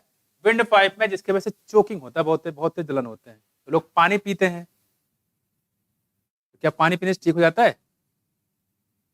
क्योंकि पानी पियोगे तो यहाँ खुल जाएगा, वो ये जाएगा इसोफेगस में। पानी का रास्ता ये है, खाने का रास्ता ये है। होता है? लोग पानी क्यों पीते हैं फिर? और ठीक भी हो जाता है, देखा होगा। नहीं ठीक होता है। आप नहीं पानी पियोगे तब भी ठीक हो जाएगा। क्यों? जैसे यहाँ फूड पार्टिकल निकलता है, यहाँ पे जो रिसेप्टर सेल पाए जाते हैं, लगातार वो म्यूकस सिक्रेशन शुरू कर देते हैं। तो जो यहाँ पे इसका जो मान लो तीखा मिर्चा आपने खाया है, तो तीखापन जो होता है उसको डिजोल्व कर देता है, अपने सरफेस से हटा देगा। जब ये बॉडी सरफेस से हट जाएगा तो आप होती वो खत्म हो जाता है। ये चक्कर होता है। और आपको ऐसा लगता है कि पानी पीने से, क्योंकि आपके पास चारा भी नहीं, कुछ कर भी तो नहीं सकते कि अंगुली डाल के वो निकाल के बाहर कर लेते उसको, ये भी नहीं हो सकता है कि नहीं? इसलिए यहाँ पे ये वाटर सिक्रेशन खुद होता है यहाँ पे, जिसकी वजह से आपको जो तीखापन धीरे धीरे खत्म हो जाएगा। आप पानी पियोगे तब भी, नहीं पियोगे तब भी, क्योंकि पानी पीते हो तो रास्ता इधर से है, इधर कुछ नहीं हो सकता। पानी पियोगे तो जाएगा यहीं पे, यहाँ नहीं जा सकता। क्यों? जब आप पानी पी रहे होगे तो ये रास्ता क्या कर देगा? एपिग्लॉटिस बंद रहता है। देख रहे हो ऊपर ढक्कन लगा हुआ है, इसको बंद करके रखता है। ठीक है। 2013 दो बच्चे थे, आपस में खाना खा रहे थे, बात कर रहे थे। अचानक ये बच्चे को बहुत तेज चोकिंग आई। सेम कहानी ऐसे लिखी गई थी। ठीक। तो ये क्यों हुआ था? क्योंकि उसका ओपिग्लॉटिस खुल गया था, उसके अंदर फूड पार्टिकल चला गया था। गुस्माया, ये क्वेश्चन आ चुका है। ऐसे पूरी कहानी बना गई, दो बच्चे लोग खाना भी खा रहे थे, बात कर रहे थे। ये कहानी मैंने उसी अंदाज में मैंने आपको बताया। क्लियर हुआ? समझ में आया? तो एक समय पे एक ही पॉइंट खुला होगा, या तो हवा का रास्ता या तो ये खाने का रास्ता। इसलिए कहते हैं बात करते समय खाना खाते समय बात नहीं करना चाहिए। क्लियर हुआ? ये बात बिल्कुल इसी बात। अगर आप खाना खा रहे हैं, दबा खाना खा लीजिए, बात करें दबा के बात कर लीजिए। उसमाया, एक समय में एक ही काम करिए। उसमाया, अलग बात है खाने को आप चाहे यहां तक खाइए चाहे यहां तक खाइए, तो ऊपर तक बढ़ लीजिए, पानी पीने की जगह नहीं रहे। देखो खैर कह रहे हैं यहाँ पे, हाँ ठीक है, ये सुनाया। ठीक है। तो आपका जो कौवा होता है ना, कौवा, उसको बोलते हैं युवला, उसको वेलम पेलेटाई। हम लोग कहते हैं कि देखो तीसरे में देखो कौवा दिख रहा है। ठीक है। वेलम पेलेटाई, इससे फायदा क्या है? ये खाने को निगलने में हेल्प करता है, और साथ साथ जो एयर होता है उनको आपस में कौन जाएगा उसको भी परमिशन करता है। जब पानी पी रहे होते, खासकर उसमें कोई बैक्टीरिया हो, बाहर जाते हो आपने, आपको दिखा चाट वाला, लोग खाते हैं, और गए चाट खाने, पानी पीने गए, वही में बैक्टीरिया चिपके बैठा हुआ था पानी पूरी में। ठीक। जैसे आपने खाया और गया गले के रास्ते से, तो जो आपका माउथ वाला पोर्शन है, उस माउथ वाले पोर्शन में देखो चारों तरफ से लगे हुए क्या? लिम्फेटिक नोड है यहाँ पे। क्या है? लिम्फेटिक नोड, गला वाला पोर्शन है, चारों तरफ से है। अब ये बैक्टीरिया जब गले के पास आएगी, यहाँ तक जब गले में आएगा, तो मिलेंगे फिर। क्या कर रहे हो? क्या समझा दो फिर, हम भी देख लें। क्या हलवा? हलवा नहीं, यूला। हलवा बोल रहे, हलवा। सुबह सुबह खाने पीने की बात करते हैं। देखो पहले समझा दे फिर शुरू करें, हम भी देख लें। देखो कुछ माया, मैंने क्या बताया अभी, एक समय में एक काम किया करो, ठीक है। तो कहने मतलब यहाँ पे क्या होगा, फिर लड़ाई होगी किसके बीच में, जो लिम्फ नोड होता है और जो बैक्टीरिया होता है उसके बीच में। अब दो में एक जीतेगा, या तो बैक्टीरिया जीतेगा या तो लिम्फ नोड जीतेगा। तो अगर बैक्टीरिया लिम्फ नोड जीत गया है, ठीक है, तो क्या होगा, फिर बैक्टीरिया मर जाएंगे, तो आपके बॉडी में कोई इन्फेक्शन नहीं हो पाता है। और इसी दौरान हो सकता है कि लिम्फ नोड कोई सेल डैमेज हो जाए, हो सकता है, और इसी को बोलते हैं टॉन्सिलाइटिस, गले में खराश हो जाना। समझा? तो गले में खराश किसी वजह से होता है। तो गले में खराश होता है, कुछ लोग कहते हैं कि इस बच्चे को बार बार गले में खराश रहता है। ऐसा काम करो कि इसके जो युगला उसको काट के फेंक दो, बढ़ा दो, ना रहेगी बांस ना बजेगी बांसुड़ी। तो गलत किया कि सही किया? ये बिल्कुल वैसे जैसे किसी घर के पास से जो रखवाली है, रखवाली जो बैठा हो चौकीदार, कोई आता तो भाई साहब कहाँ से आओ, कैसे आओ, कहाँ जाना, किससे मिलना, फोन का नंबर बताओ, ठीक है, इस सवाल में 10 क्वेश्चन कटा लेगा। तो कहेंगे अरे यार ये रोज आता है, रोज पूछता रहता है, तो ऐसा करो हटा दो। हटा दोगे तो क्या होगा, अब मान लो कोई दुश्मन आ गया तब क्या करेगा, वो तो अटैक कर देगा, फिर खत्म कर देगा। वही हाल यहाँ पे होता है। चौकीदारी हटा दिया आपने, जो दे रखवाली करता था गले का, बैक्टीरिया पूछता था कहाँ जा रहे हो, जा रहे हैं अंदर, किस काम से, बस ऐसे इधर आओ पहले, घंटा मार के भगा देगा। ज्यादातर आप देखते हो, आप बहुत सारे, आपकी बॉडी खुद एक डॉक्टर है जो हर चीज को परसीव करती, वो करती है, देखती है, ये खराब है, ये अच्छा है, सब कुछ।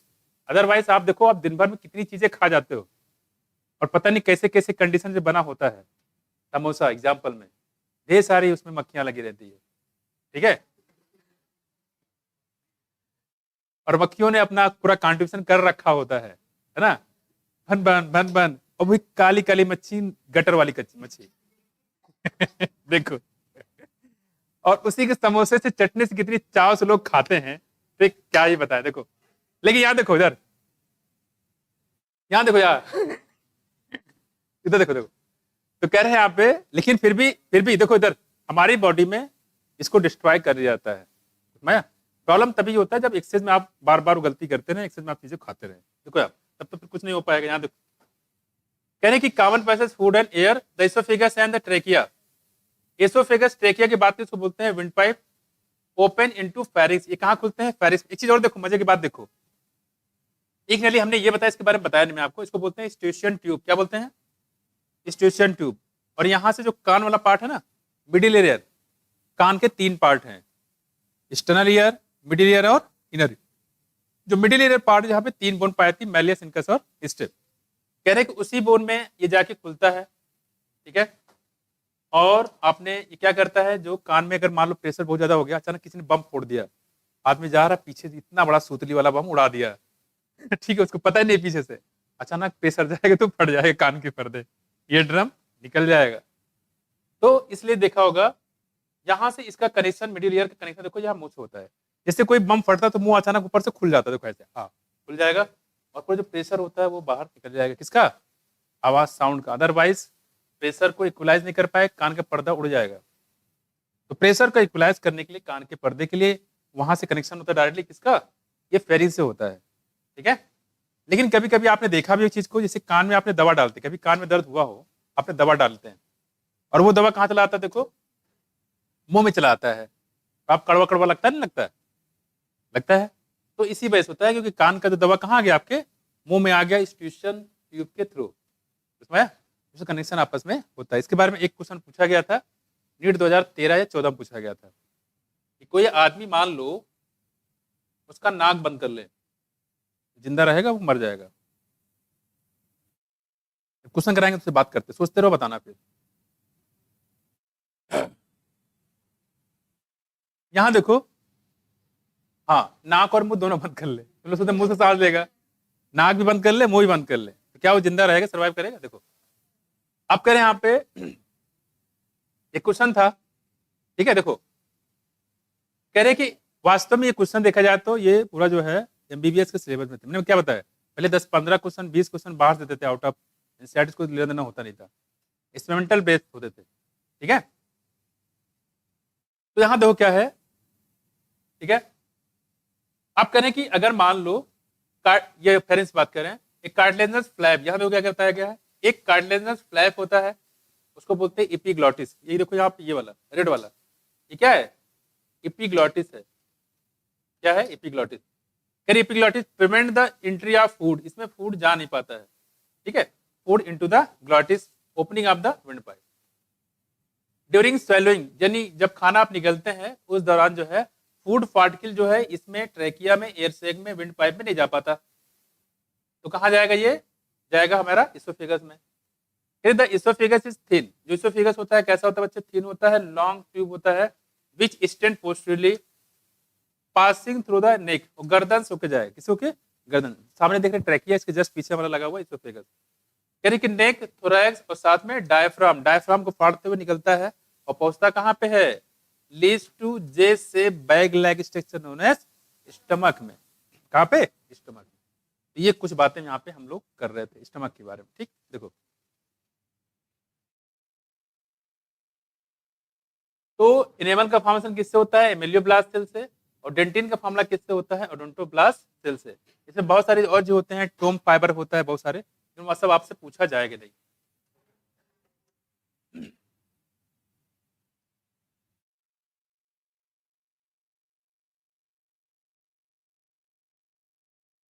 देखो कोलन के कितने पार्ट बच्चे, कोलन के कितने पार्ट, बात नहीं, हाँ चार, देखो कौन कौन से,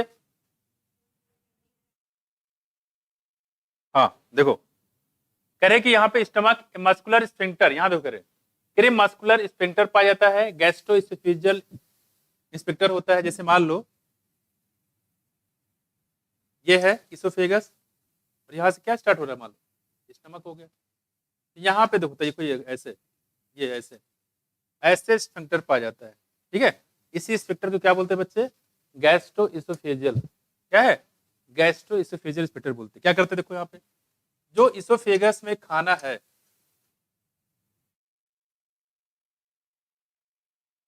ये देखो जो इसोफेगस में खाना है, ये आगे जो है ट्रांसफर नहीं हो पाए, किसमें, स्टमक में। कहाँ पे, स्टमक में। तो खाना एक बार तो आएगा, लेकिन यहां से वापस नहीं जा पाएगा, ठीक। तो एक तो स्पेक्टर यहां लगाया, इसको बोलते हैं गैस्ट्रो इसोफेजियल स्पेक्टर। और देखो यहाँ पे ये पोर्शन है पाइलोरिक वाला, कौन सा, पाइलोरिक वाला। दूसरा स्पेक्टर यहाँ लगाया गया है, इसको बोलते हैं पाइलोरिक स्पेक्टर, क्या बोलेंगे, पाइलोरिक। तो यहाँ पे कह रहे हैं कि बीच बीच में यहाँ पे स्पेक्टर लगाए गए, ठीक है। यहाँ देखो, तो ड्यूडेनम और स्टमक के बीच में पाइलोरिक स्पेक्टर, ये भी पूछा गया आपसे कि बताइए कि जो स्टमक है और ड्यूडेनम के बीच में कौन सा स्पेक्टर होता है, पाइलोरिक स्पेक्टर। इसोफेगस और स्टमक के बीच में कौन होता है बच्चे, ये होता है हमारा gastro oesophageal.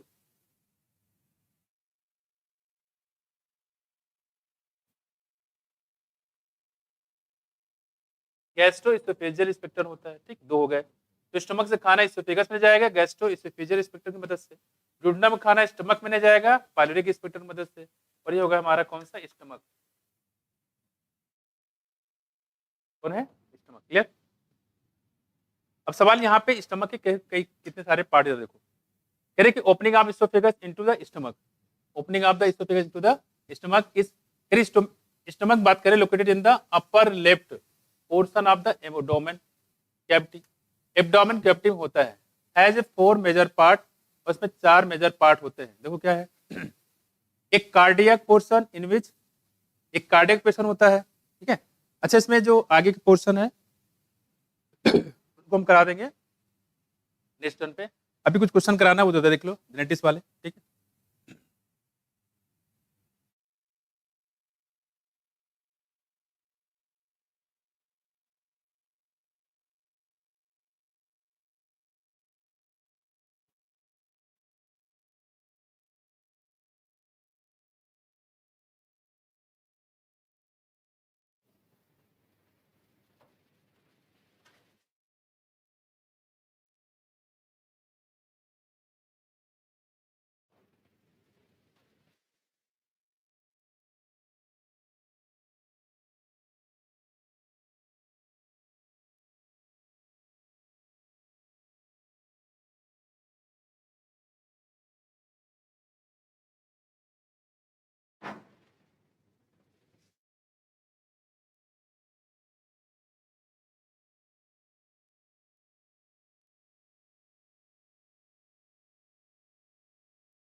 Chemical coordination integration, इसके बाद ये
इसके बाद ही है 14, ठीक है। इसमें जो 18, 19, 20 ये तो मैं इससे करा दूंगा, बाकी उससे करा देते हैं।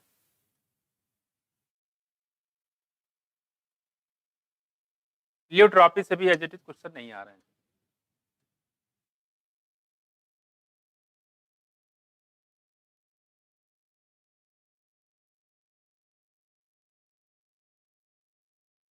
चलो आ जाओ। मेंडल्स लॉ ऑफ इनहेरिटेंस देखो, जल्दी बताओ, फटाफट करते जाओ।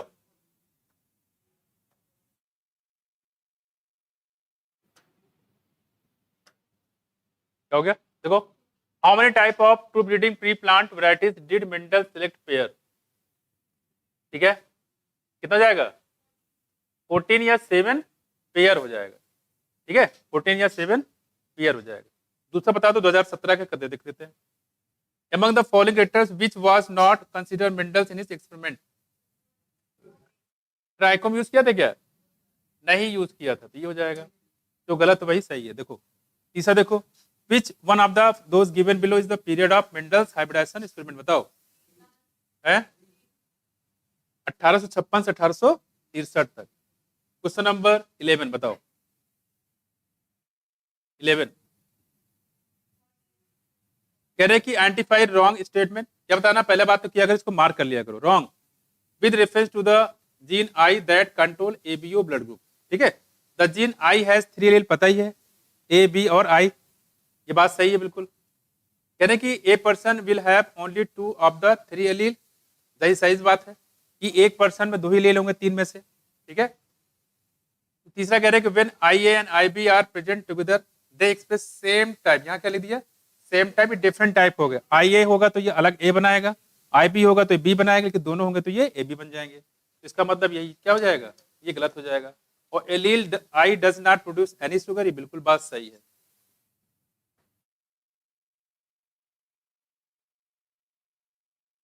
अगला क्वेश्चन नंबर 12 बताइए, 12 एंटीराइनम स्नैपड्रैगन डार्क सू फ्लावर, इसकी बात करें यहाँ पे, बताओ जरा इसमें।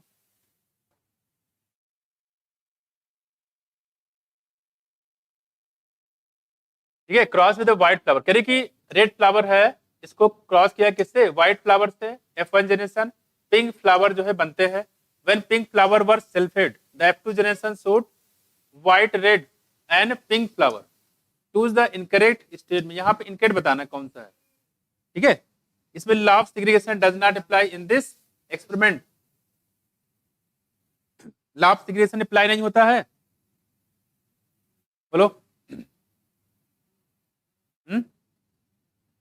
Law of segregation does not apply in this experiment, इसमें लॉ ऑफ सेग्रीगेशन अप्लाई नहीं होता है, क्यों नहीं अप्लाई होगा, आप देखोगे तो व्हाइट अलग, रेड भी निकलेगा और पिंक भी निकलेगा, वो सेपरेट होंगे धीरे धीरे, माया। तो law of segregation does not apply in this experiment, law of segregation कह रहे हैं इसमें अप्लाई क्या चीज, इसकी बात कर रहा है, ये कौन सा है? मोनोहाइब्रिड है, ठीक है, ये तो मोनोहाइब्रिड है, बात सही है?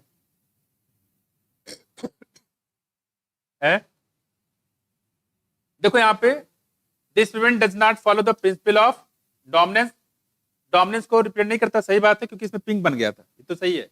Pink colour in the F1 is due to the incomplete dominance, सही बात है। रेशियो ऑफ F2 1/4 1/2 1/2/4, तो ये भी सही है। अब यहाँ पे कह रहे हैं law of segregation does not apply in this experiment, law of segregation apply नहीं होता है, हालांकि डाइहाइब्रिड क्लास होता है, ठीक है। Choose the incorrect statement from the following, law of segregation does not apply. ये कह रहे हैं F2 जनरेशन, यहाँ देखो F2 जनरेशन सो दैट, यहाँ देखो, अरे उधर छोड़ो, यहाँ कह रहे हैं बच्चे F2 जनरेशन, बात तो सही है, ठीक है, डायबिट के लिए होता है। कह रहे हैं कि F2 generation so that white, law independent नहीं है, लॉ ऑफ सेग्रीगेशन है, मोनोहाइब्रिड तो लगता है इसको, मोनोहाइब्रिड तो लगता है बच्चे। यहाँ देखो तो white red and pink flower, यहाँ देखो चूज द इनकरेक्ट, कह रहे किसमें व्हाइट रेड और पिंक फ्लावर, जब आपने F किया था तो वहां क्या लगा था? ऐसा लगा था कि जो व्हाइट वाला रेड में मिक्स हो गया है, व्हाइट वाला रेड में मिक्स हो गया है, इसका मतलब करेक्टर का सेग्रीगेशन नहीं हुआ है। लेकिन जब आप सेकेंड जनरेशन में देखते हो तो जो आपको फर्स्ट जनरेशन नहीं दिखाई तो दिखाई देने लगते हैं, इसका मतलब वो क्या हो गए? करेक्टर सेपरेट हो गए, सेग्रीगेट हो गए, इसका मतलब करेक्टर का सेग्रीगेशन होता है। और यहाँ क्या कह रहे हैं? यहाँ पे law of segregation does not apply in this experiment, तो सेग्रीगेशन यहाँ तभी देखो, यहाँ पे देखो व्हाइट भी पिंक भी है, ठीक है, सॉरी व्हाइट है, रेड है और पिंक फ्लावर, तो तीनों फ्लावर आ गए, इसका मतलब लॉ ऑफ सेग्रीगेशन इसमें अप्लाई होता है। इसका मतलब ये क्या हो जाएगा? ये हो जाएगा गलत, पूछा है इनकरेक्ट, उसमें ये कह रहे हैं अप्लाई नहीं, बिल्कुल होता है, तभी तो बताया यहाँ पे F2 जनरेशन की बात कर रहा है, बस मैं कुछ ये हम लोग बात करें यहाँ पे इसकी। लॉ ऑफ सेग्रीगेशन मोनोहाइब्रिड लगता है बच्चे, डायहाइब्रिड नहीं, लॉ ऑफ इंडिपेंडेंट लगेगा वो डायहाइब्रिड में। देखो ये हो गया हमारा क्वेश्चन 12। 17 वाला छोड़ दो, 18 तक करवाना है क्योंकि इसमें क्वेश्चन काफी ज्यादा है, इसमें क्वेश्चन सारे करवाएंगे थोड़ा सा, अब ये 5-5 साल करवा देते हैं। ये बताओ इनहेरिटेंस ऑफ 2 जीन बताओ। Experimental verification of the chromosomal theory of inheritance was done by, किसके द्वारा दिया? मॉर्गन ने किस पे एक्सपेरिमेंट किया था? हा? कौन सा क्रॉस किया था, मोनोहाइब्रिड कि डाइहाइब्रिड? तो जाएगा एक्सपेरिमेंटल वेरिफिकेशन किया था TH Morgan, Thomas Hunt Morgan dihybrid cross करके। आगे बताओ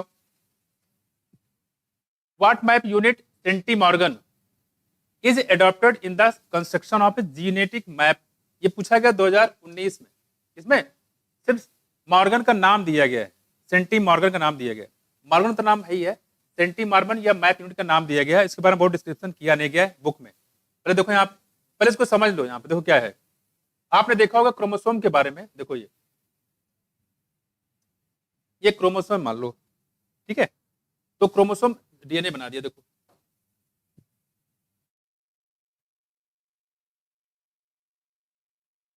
ये क्रोमोसोम है, ये पता ही क्या है आपको, है ना। यहाँ देखो कह रहे हैं, यहाँ पे इस पे बात कर रहे हैं, ये DNA इसके ऊपर,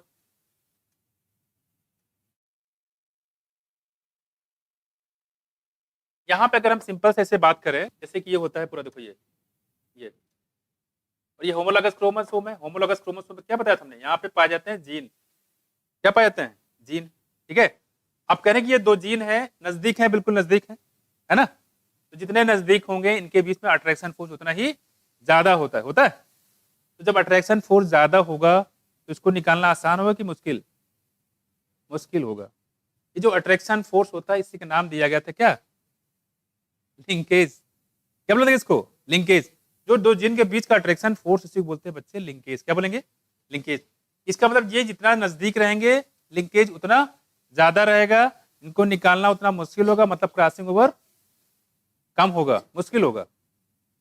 जितना नजदीक रहेंगे क्रॉसिंग ओवर उतना ही मुश्किल होगा। तो इसमें इसका मतलब ये हो गया कि जब क्रोमोसोम पे जो जीन पाए जाते हैं वो जीन कुछ डिस्टेंस पे ऐसे रखे रहते हैं, देखो इसे मान लो ये है, ये मान लो हमने ये बना दिया, बिल्कुल नजदीक बनाया, थोड़ा दूर है, ठीक।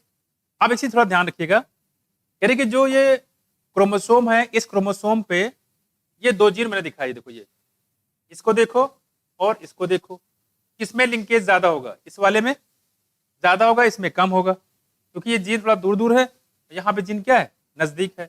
तो दो जीन के बीच का जो डिस्टेंस होता है बच्चे, ये देखो ये इसी को हम लोग बोलते हैं क्या? सेंटीमॉर्गन। क्या बोलेंगे? सेंटीमॉर्गन, स्मॉल सी कैपिटल एम। क्या बोलेंगे इसको? सेंटीमॉर्गन। इसी को हम लोग मैप यूनिट भी बोलते हैं। क्या बोलते हैं? मैप यूनिट भी बोलते हैं। और ये दिया गया था टीएच मॉर्गन के द्वारा। उसका यूज किया था, फ्रीक्वेंसी ऑफ रिकॉम्बिनेशन किया था अल्फ्रेड स्टुअर्ट ने। कितने? अल्फ्रेड स्टुअर्ट ने। यहां देखो लिखा हुआ है सेंटीमॉर्गन। क्लियर है? एक चीज और देखो यहाँ पे, ये हमने बताया कि इसमें क्या है? लिंकेज है। लिंकेज होने से ये जीन को हटाना मुश्किल होगा, लेकिन बहुत ज्यादा फोर्स लगाओगे तो मात्र 1% की क्रॉसिंग ओवर हो जाएगी। कितने परसेंट की? 99% क्रॉसिंग ओवर नहीं होगा ड्यू टू लिंकेज। तो क्रॉसिंग ओवर कितना होगा? 1% की क्रॉसिंग ओवर होगी।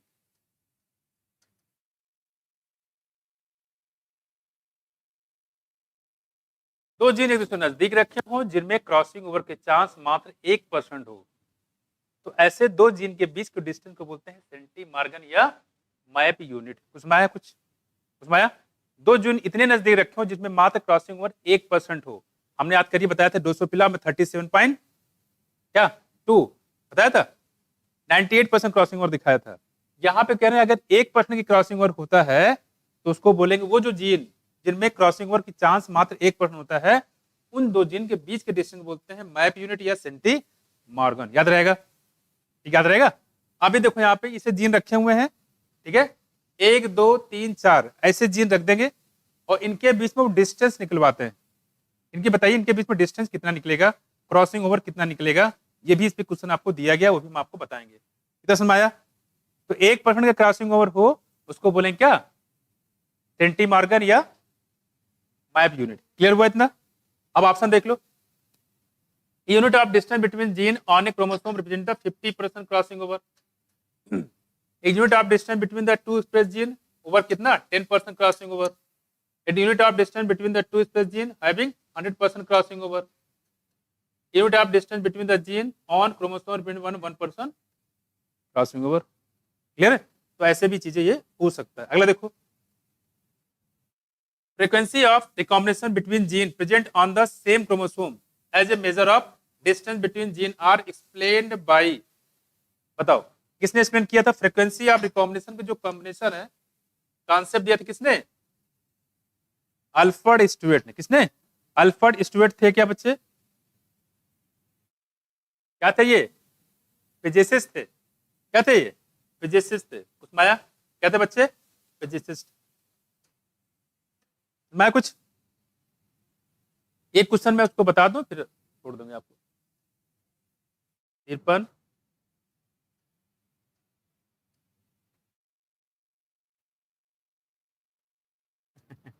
टाइम हो गया। एक क्वेश्चन बता दो फिर छोड़ दूंगा बच्चे।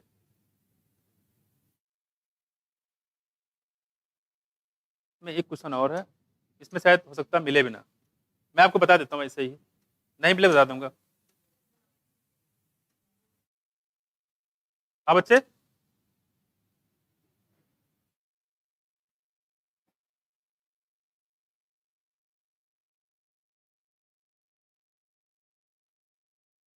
सुनो सुनो सुनो, अरे सुन लो बच्चे, इसमें ये क्वेश्चन आया था, इसी साल आया था।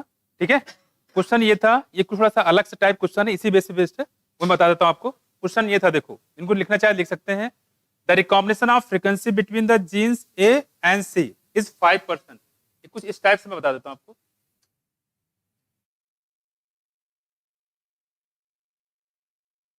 क्वेश्चन रिपीट भी किया गया है। देखो ए और सी के बीच में दिया है 5% रिकॉम्बिनेशन है। दूसरा दिया गया यहाँ पे, देखो एक दिया गया है यहाँ पे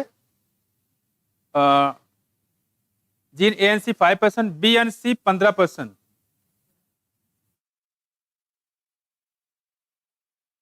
ये 15% दिया है बी एस सी के बीच में, और बी एन सी 15%, बी और डी जो है 9% है।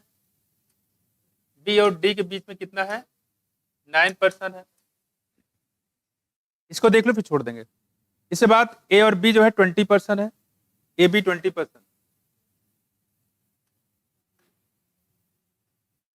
ये जो आपका 15 क्वेश्चन तो उसमें दिया गया था, और साथ साथ में ए और डी जो है, हाँ, सी और डी के बीच में 24%, सी और डी के बीच में 24%, और लास्ट में दिया गया था इसमें वो है ए और डी के बीच में 29, ए और डी के बीच में 29। ये देखो ऐसे दिया गया है, ठीक है। तो ये कह रहे हैं what will the sequence of this gene on a linear chromosome. ये क्वेश्चन है, ये पूछा गया था नीट 2022 में।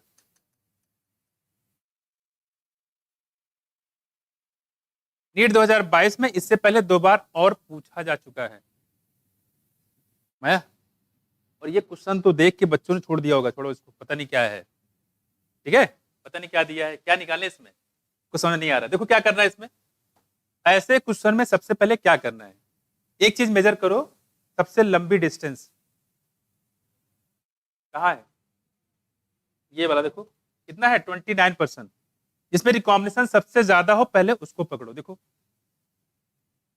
ये किया और यहां बनाया हमने डी, तो ए और डी के बीच में कितना है बच्चे, 29%, ये है, ठीक है। यानी कि ए पहले आएगा, डी बाद में आएगा। तो ऐसे ऑप्शन यहां देखोगे तो मात्र 2 ऑप्शन दे डाले, 2 ऑप्शन ऐसे, तो पहले आपसे कुछ ऑप्शन ऐसे छट जाएगा, ए शुरू में आएगा और डी बाद में आएगा। अब देखो क्या है, ये कह रहे हैं कि ए सी के बीच में 5% है, ए सी के बीच में 5%, बी और सी के बीच में 15, ए बी दिया, देखो ए बी दिया है, तो ए बी कितना कर लो बच्चे, ए बी कितना है 20%, देखो ए बी के बीच में 20% है। और देखो क्या है, और कह रहे हैं कि यहाँ पे बी सी के बीच में कितना है, इसका मतलब सी बीच में होगा, है ना। यहाँ पे सी कह रहे हैं 15 है ना, ये 20% कह रहे हैं, इसका मतलब सी कहीं बीच में होगा, ये है। और ए सी के बीच में कितना दिया, देखो 5%, इसका मतलब ये जो दिया है ये 5% है, तो बीसी कितना है, बीसी 15% हो गया, देखो हो गया। तो ए बी आपका पूरा 20 भी हो गया, ए सी जो है 5% हो गया, और बीसी जो 15% हो गया। अच्छा ये बताओ, ये 5% ये 15%, तो कितना है 20, ठीक है। तो बी और डी के बीच में कितना हो जाएगा, है कितना, 9%। ये देखो उसमें आया, ये तो है क्या, ये पूरा इसको सेटिस्फाइड कर रहा है। देखो सी और डी कितना है, देखो ये सी है और डी है, तो 15 और 9 कितना होगा 24, इसको देखो कितना आएगा 24। तो अगर ये इसको सेटिस्फाइड कर रहा है, इसका मतलब यही सीक्वेंस बनेगा। तो सीक्वेंस क्या बना, देखो ए सी बी डी, ए सी बी डी, कर लोगे ऐसे क्वेश्चन। थोड़ा यही इकलौता क्वेश्चन था जो थोड़ा सा आपको थोड़ा सा अलग से लगेगा, बाकी सारे क्वेश्चन बिल्कुल ऐसे ही है, ठीक है। एक बच्चे ने पूछा भी था, तो भविष्य में ऐसे क्वेश्चन आपको और भी मिल सकता है, ठीक है। थैंक यू, धन्यवाद टाइम देने के लिए।